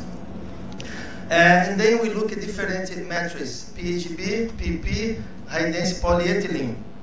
This is a paper published some years ago, you see. So some of the reinforcement: sugarcane, rice, fig, sisal, curau, coir. You see the variation of the mechanical properties. Next. And then Brazil tried to put together, we call Brazilian Research Innovation Areas in Nanotechnology. So basically, there was a call, last January, I got one approval, so 8 centers were choosing to develop nanotechnology in Brazil. So, and then the government tried to put together some centers to develop a better way to use natural resources for nanotechnology. And my lab is devoted to using vegetables. Next. And then we go from this size to this size. And also, next. This is important. You see why is my student here. Well, what she did, this is micro. Okay, look at the transparency. Next. That's nano. You see the difference? So if you don't get a good separation between nano and micro, you lose the optical properties. Next. And then what's the platform? Now, who is really pushing this in Brazil is Embraer. Embraer is pushing to use these materials. And not at maybe at the same level at Boeing, but they're still looking for a way to use the nanomaterials made of vegetables. And another one is the forest industry. Next. So that's the process we're using. It's very cheap. I can say low tech, low cost, and low environment impact. Basically is a steam explosion. Next. And then we face a very big issue: how to mix in the natural fibers and not strong, not to get together. We use rubber, so that's one way to prevent the agglomeration. Next. You see, that's Formium, one plant, Formium tenax, New Zealand flax. You see how nice it is, the nano suspension. Okay, here's the fibers. Next. And then application, please, next. Wait, yes. So applications, we move from the traditional applications to the nano applications. So basically, we start with a paper in the beginning, and now we're using this industry residues to make the nanomaterials. So eucalyptus bark, lignin, and primary sludge. Next. So, and then in this situation, we move from the fibers to the nano scale. So basically, that's the nanocellulose. Of course, not all of them looks like this. But we try to get as best as possible separation of the microfibers. Okay, so automotive, electronic papers, batteries. So that's the area we're looking now. Next. So the why to use? You see a lot of advantage to use the cellulose-based composites. Next.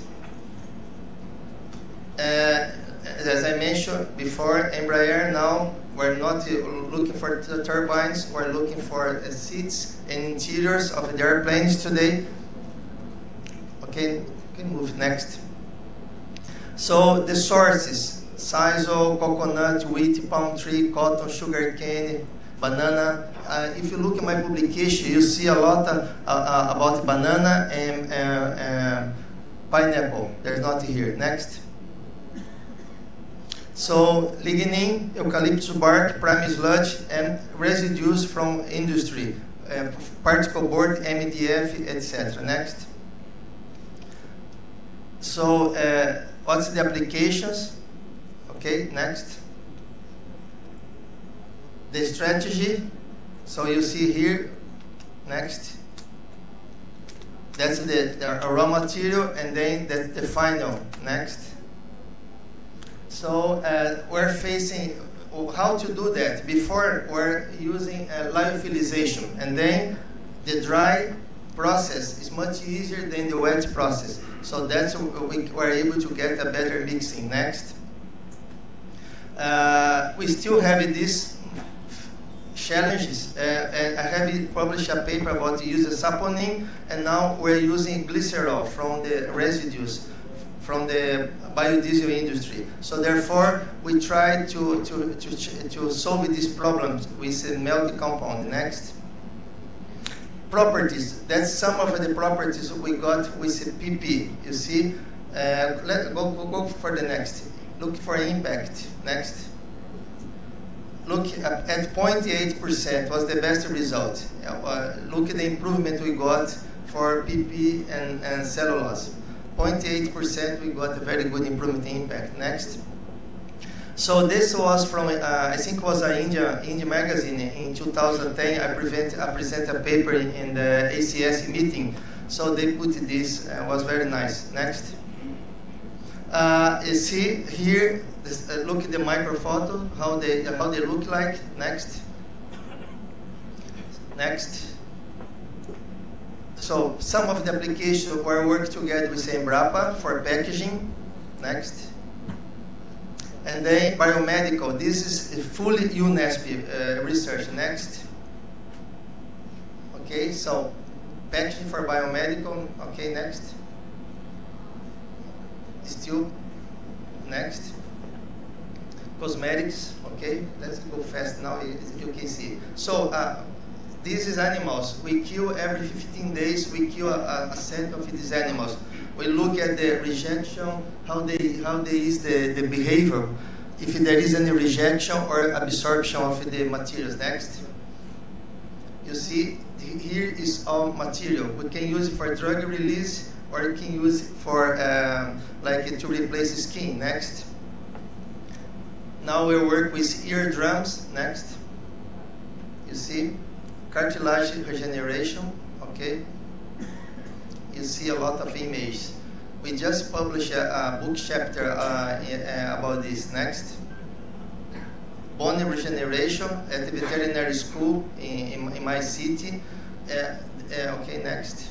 Implants, ultra high density polyethylene, so reinforced with nanocellulose. Next. Dental pins were replacing metals with our material. This work has been done in Trent, in Canada, together. Next. Suresh. So this is at UNESCO, before and after. You see the nanocellulose grows. Next.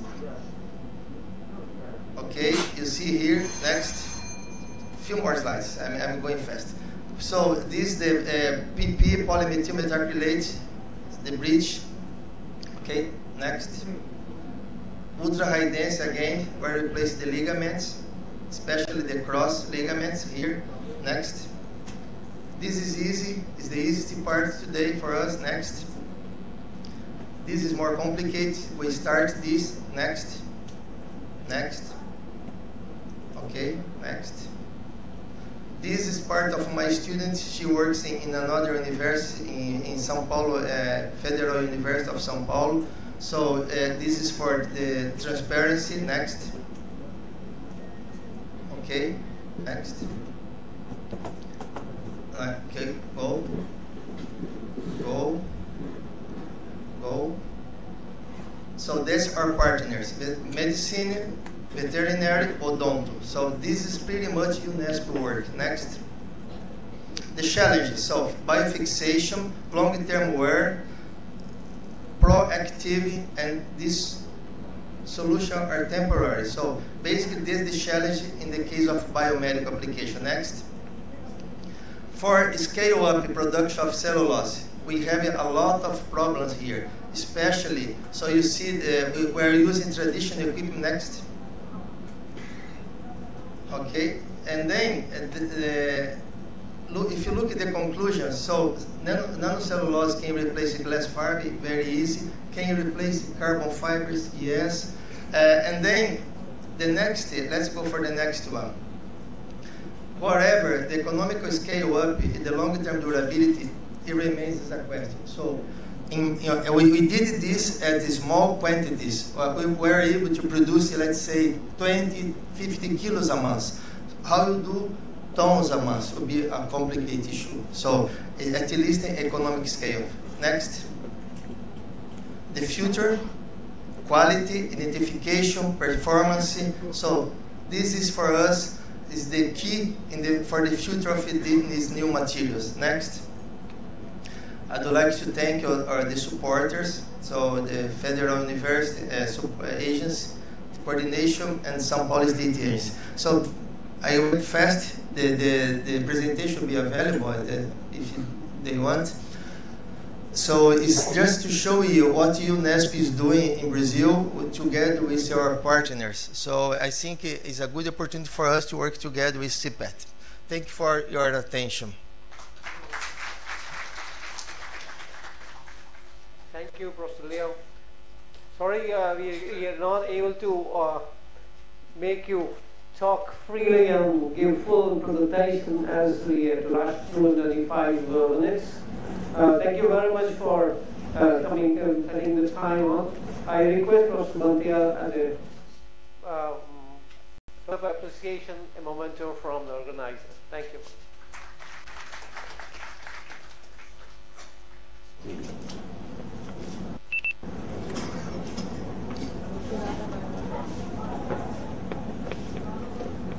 Leader of this plenary session is Professor Dhananjay Pandey.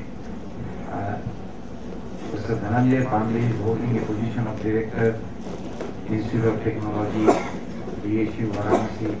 His area of research includes ferroics, polytheism, and structural phase transition is layered material, Monte Carlo stimulation, and calculation of diffuse scattering powder X-ray and neutron crystallography, shape memory alloys, magnetic and non-magnetic synthesis of advanced ceramic.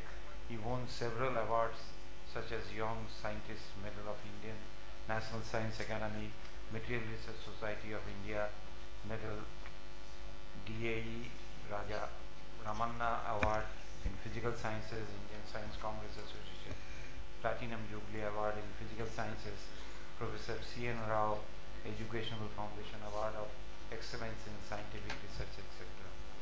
He was a co-author of Active Crystallography, Section 8, Journal of Applied Crystallography, and other journals. He is the editorial member of and Material Science Forum, etc. He has a number of research publications in different journals, international journals, and conference proceedings. Professor. At the outset, I would like to thank CPET for giving me this opportunity to present some of the work which we are doing at the School of Material Science and Technology of IIT BHU. I am not a polymer expert, let me tell you at the very beginning. My life has been on functional materials, but there was a point of time when Moja India approached me for developing a cheaper substitute for the substrate material used in the making of CDs and DVDs. And that is where I developed interest in polymers. I have been teaching mechanical properties of polymers as a teacher of material science and technology. And then the work I am going to describe today is essentially the work of a PhD student, Mr. A.K. Singh, under the supervision of Professor Rajiv Prakash, who is in the audience, and myself. This was funded by DIT, Government of India, and also Moja India Limited. This is joint funding from the government sector and the private company. What I am going to talk about is the blending of polycarbonate with PMMA, the polymethyl methacrylate, in the presence of some new trans-clarification categories for which we have now patents. Can I have the next slide? Okay, so the basic plan is I will give you some general introduction for some young students I see. Then I will move on to the uncompartmentalized PC-PMMA blends, what happens there. And then I will present our results on reactive extrusion, processing of compartmentalized PC-PMMA blends in the presence of two new types of trans-clarification catalysts, One is inorganic and the other one is organometallic, and I will show you that this material gives you a wonderful property as far as ductility is concerned. Some of the results are already published in Journal of Physical Chemistry B, RSC Advances, and there is a patent also on this process. There is also a patent on this process. Can I have the next one? Okay, just to quickly recapitulate what we are going to do. I mean, PCPMA is an immiscible system. Immiscible system means that the free energy of mixing has positive value, and therefore there is poor adhesion, and the four phases tend to segregate. They tend to segregate. Usually, when we talk about miscibility of polymer metals, one can think in terms of miscibility at the molecular level. In that case, the free energy of mixing will be less than equal to 0. However, this is a rare phenomena, and what one tries to do normally in case of immiscible systems is to compatibilize them. Have a kind of a copolymer or something which can compatibilize two immiscible systems. And this is what we try to attempt between PC and PMMA, which are basically immiscible systems. So I'm going to talk about this immiscible. Can I have the next one? I think, okay. Now, why this PCPMA? As I said, this was a requirement coming from Hojeberg India Limited, which are giants in CD manufacture. I mean, they are one of the biggest CD manufacturers. They came because the price of PC was going up in the international market, and they wanted to make blend of PC with a cheaper material called PMMA. Why PMMA? Because the transparency of both the materials are comparable, and therefore if we can make blends, the cost will come down. If you take other thermoplasts, the transparency is nowhere near these two materials. But the problem with PMMA is that it has got very low toughness.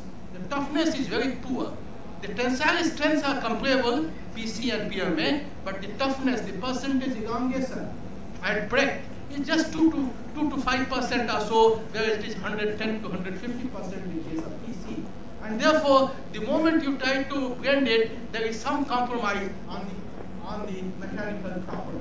Can I have the next one?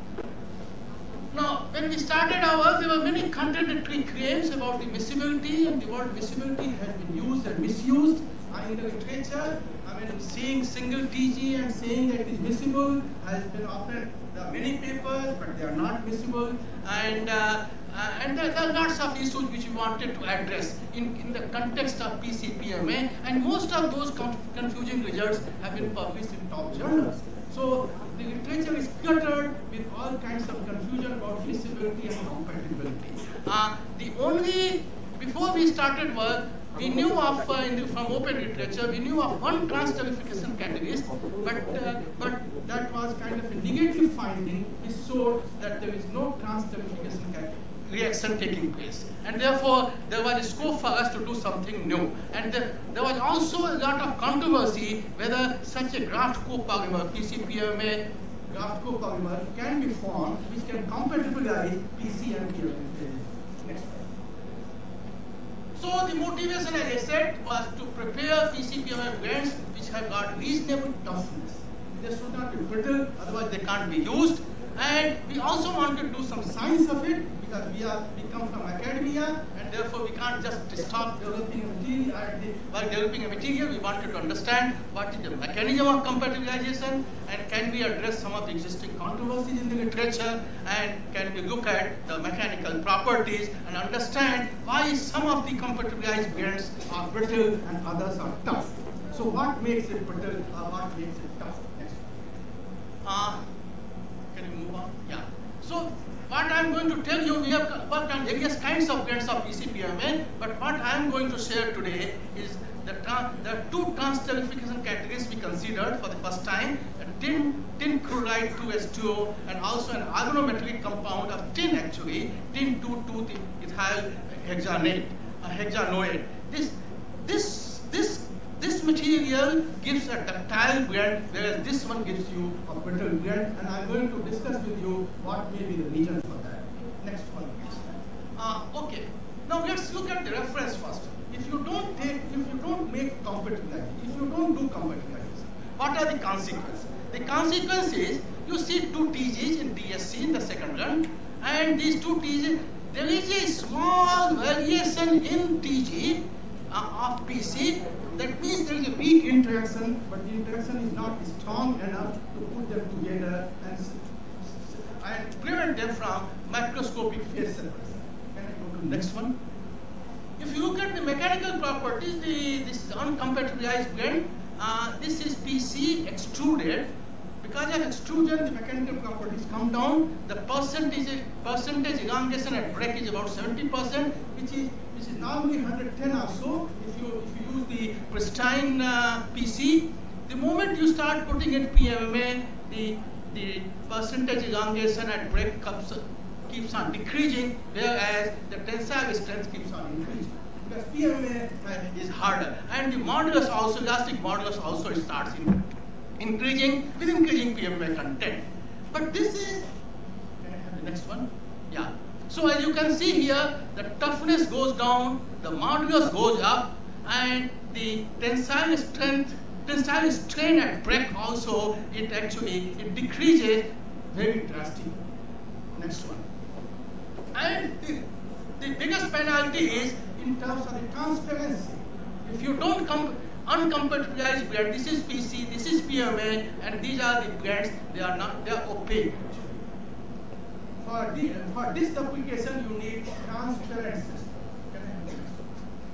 So we went for the catalyst, and we looked at various kinds of possible. Which catalyst can work here? So we started with the usual search for single TG to begin with. What are the catalysts which can give you single TG, which is considerably shifted away from the TC of PC, which means there is a strong interaction, and that we found that these 2 materials, tin dichloride, tin SnCl2 2H2O, and samarium compound, acetyl acetone. These 2 give you considerable shift. This is the PCT, this is the TG of PC. These 2 are these 2 catalysts, and they are considerably shifted here.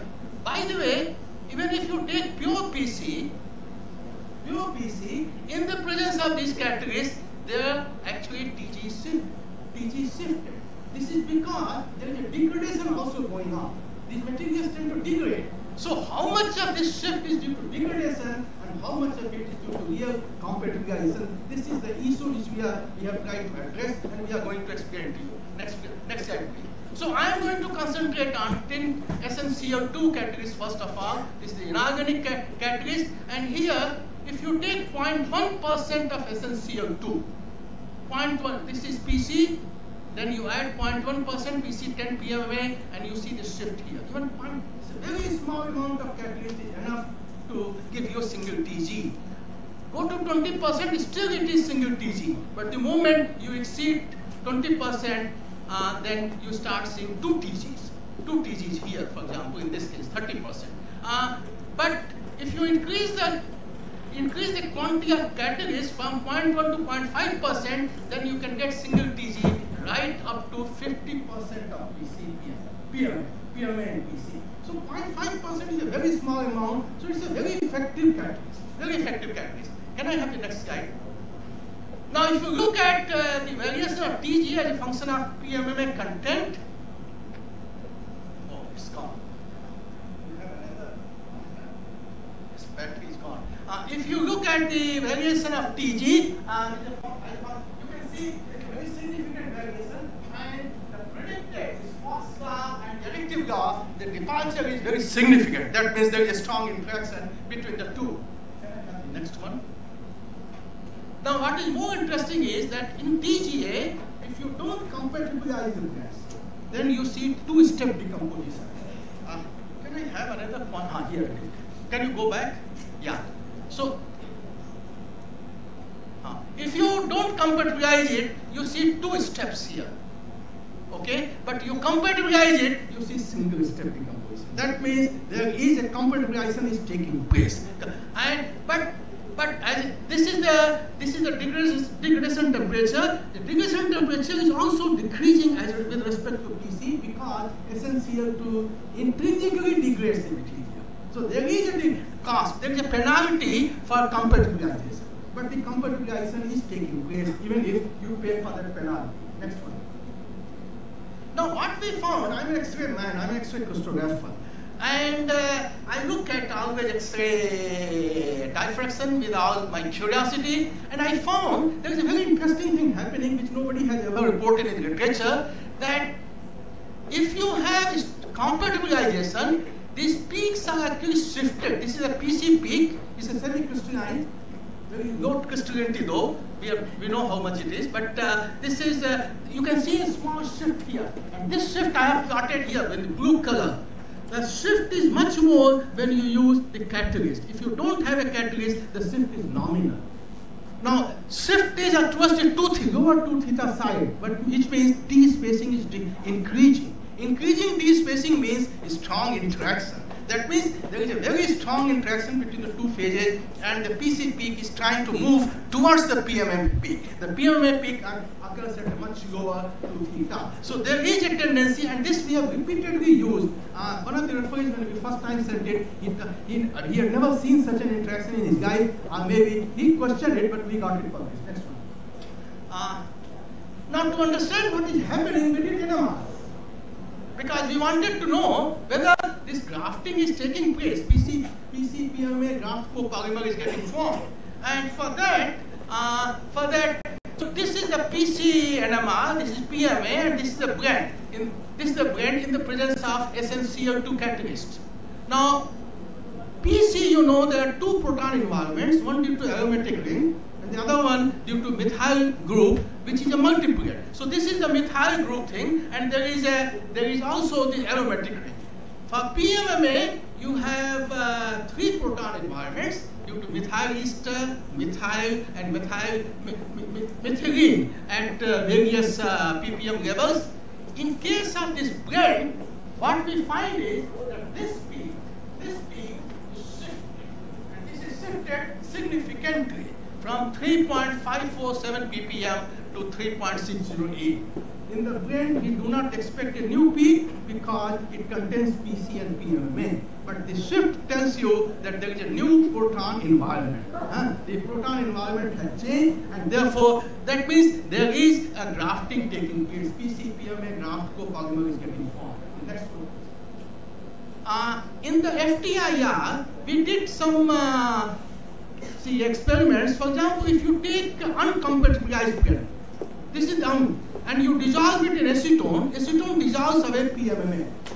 And you find that this peak of PMMA, it disappears after dissolution. But in case of compatibilized blends, the peak survives.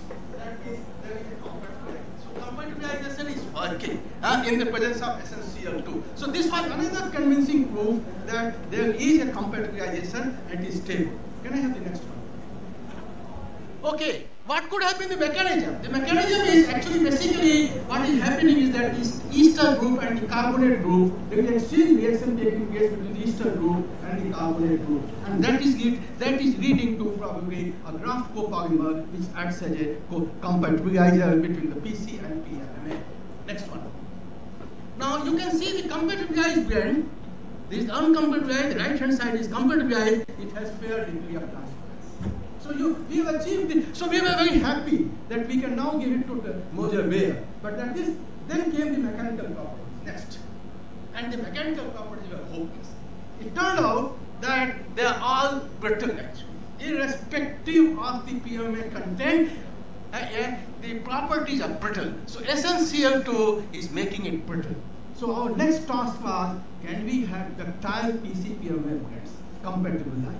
That was next task, and in search of that, you can see they're all brittle. They don't show the percentage along the tensile strain at break is less than that of PMMA.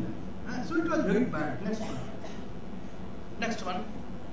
So we moved on to organometallic catalyst, and I will tell you the reason why we started. It's a thought experiment. It is not just random that we took one and another and so on and got something. I will tell you the reason for this at the end of my talk.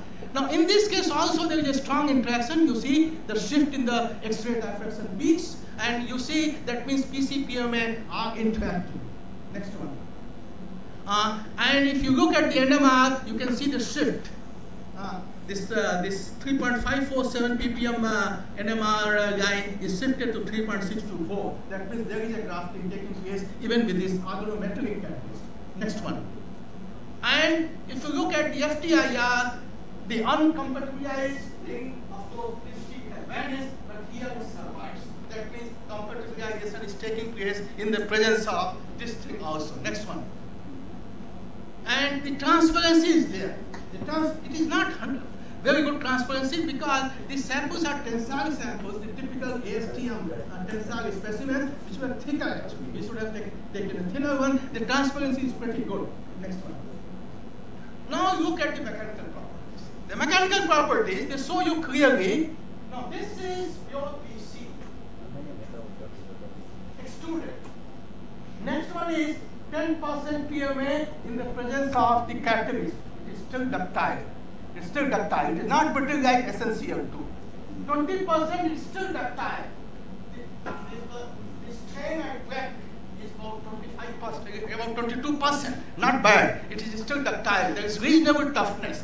If you go beyond 20%, of course, this comes down. The strain, the tensile strain at break is substantially lower. That means using this organometric transesterification catalyst, you can develop compatibilized blends which have reasonable toughness up to 20% PMMA, which was not possible when we were using SnCl2 as the catalyst.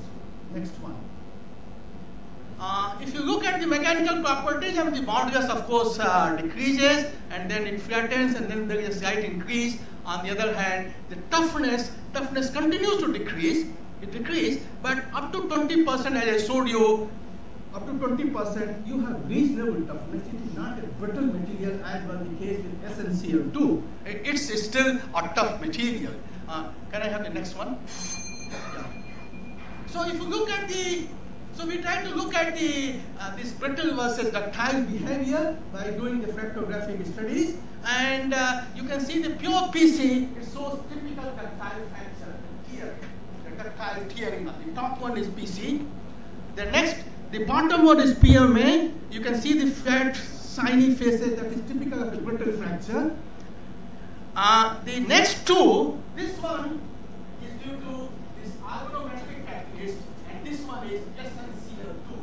SnCl2, you can see many crack fronts are coming and they are merging into each other, like in a brittle fracture. This one is halogenate, it shows ductile tearing. So fractographic studies also confirm why it is tough. It shows that the fractured surface shows that the toughness is intrinsic. Next one. We try to understand what it could be. Actually, there is a competition between kinetics of degradation and compatibilization.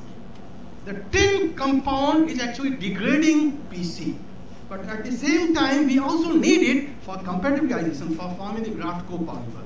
If I can control the kinetics, so if the kinetics of compatibilization, you hit a few sites only where you can form those strong bonds through those graft copolymers, then it is better. But if you allow it to happen at many places, then the mechanical properties will come down. SnCl2 is a very fast degrader. Its kinetics is very fast. You can see the molecular weight, for example. When we use SnCl2, the molecular weight reduced drastically from 15,000 or something like that to 10,000. On the other hand, the organometric thing, it gets to 12,000. The degradation is much less. And it is because of this less degradation that we could achieve reasonable amount of toughness. The toughness has come down because there is a degradation, the molecular weight has come down. But it is not as much as with SnCl2. And what could be the reason? The reason is that the tin here is surrounded by an organic moiety. And that organic moiety is controlling the release of tin. So the reaction kinetics is slower because of the organometric environment. And now, if you use inorganic catalysts, then it leads to brittleness. Can I have the last? Yeah. So let me just summarize what I would like to tell you. I have told you that uncompatibilized PC-PMA blends prepared using metric extrusion technique are immiscible, they are opaque. On the other hand, we have discovered two new novel efficient transesterification catalysts, one inorganic, one organometric. between these two, the inorganic one is very cheap, but it leads to brittle grades which are not very useful. On the other hand, if we use the organometallic, it is ductile, it shows toughness. We have also presented evidence for the graft copolymer formation using NMR and FTIR, and then we have shown that there is a transparency in these computerized grades, and the computerized grades prepared using these organometric categories can be used as a substitute for some of the applications where cheaper materials are required as compared to pure PC. Can I have the next one? With this, I come to the end, and thank you very much for your kind attention. I'm not a polymer man. I must repeat it. I looked at the mechanical properties. I looked at the X-ray characteristics. The real person is sitting in the audience, Rajiv Prakash. So you can address the questions either to it or to me. Yeah. Thank you, Professor Pandey. It was a very nice and interesting talk. I request Professor Bantia as a total of appreciation to your nomenclature. Thank you.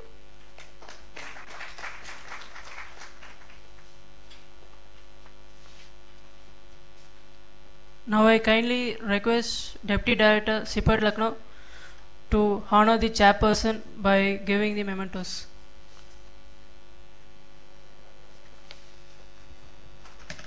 Just before this end, I would like to give a brief 3-4 lines summary to this.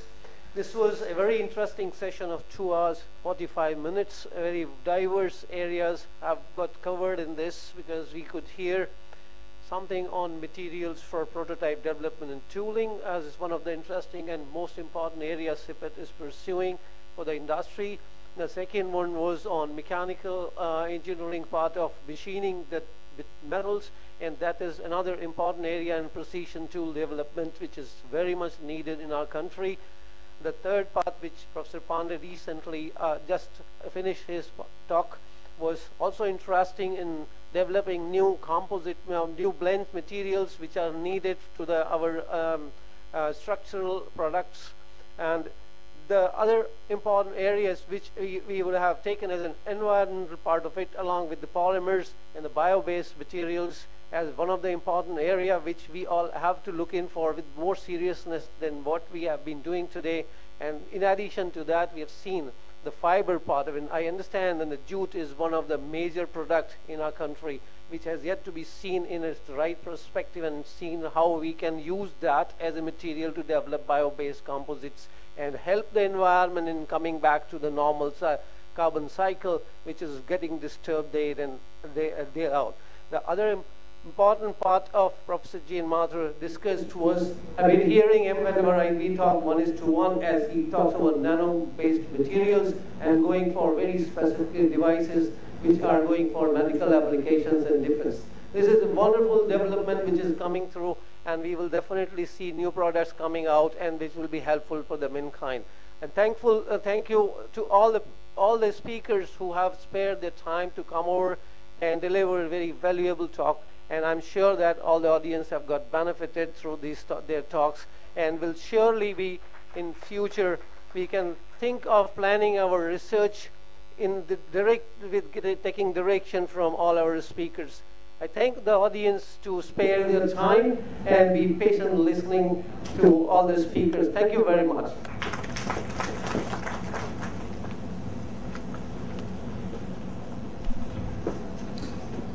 Now I kindly request Deputy Director to give memento to Professor Bantia.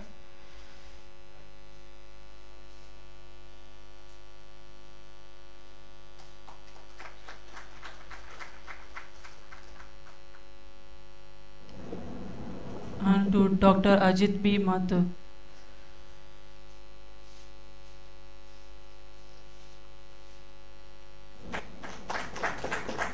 Thank you, sir.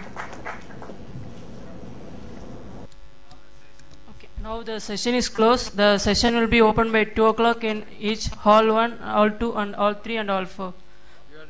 You are requested to invite for lunch in the first floor. Thank you.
The conference recording has ended.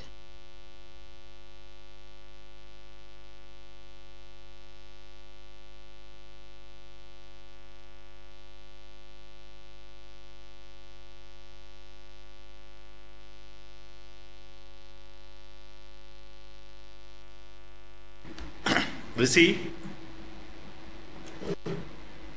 Rishi?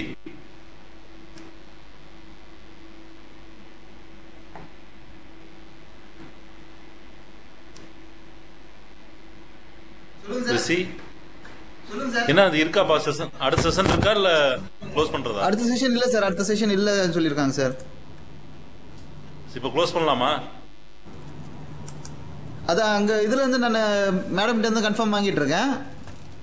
சரி சரி சரி.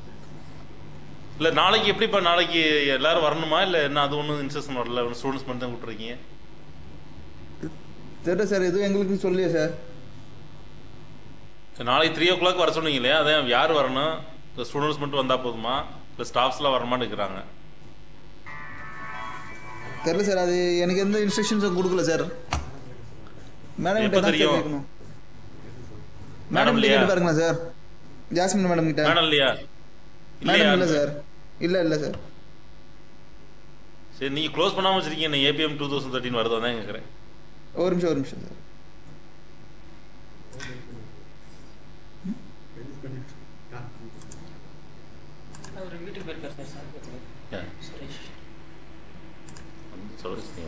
குப்பையாது.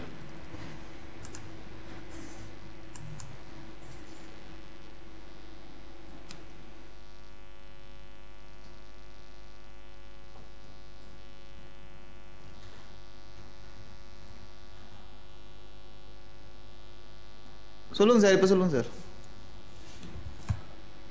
இல்லை இப்போ மேடத்தை கேட்டு சொல்றீங்களா நான் கேட்கவா? எல்லா சென்டரும் நீங்க கேளுங்க சார். எல்லாம் ஒண்ணு. இல்ல மேடம் கிட்ட நீங்க கேட்டு பாருங்களேன்.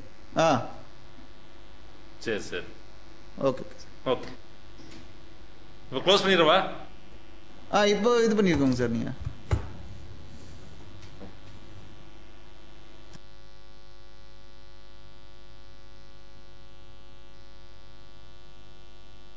எல்லாமே டிஸ்கவுண்ட் பண்ணுறோமா? அப்போ என்ன சொல்லிட்டேன், அவ்வளோதான். என்ன டிஸ்கவுண்ட் பண்ண சொல்லிட்டாங்க, அவ்வளோதான். ஏதாவது இன்ஃபர்மேஷன் கொடுக்குமா உங்ககிட்ட?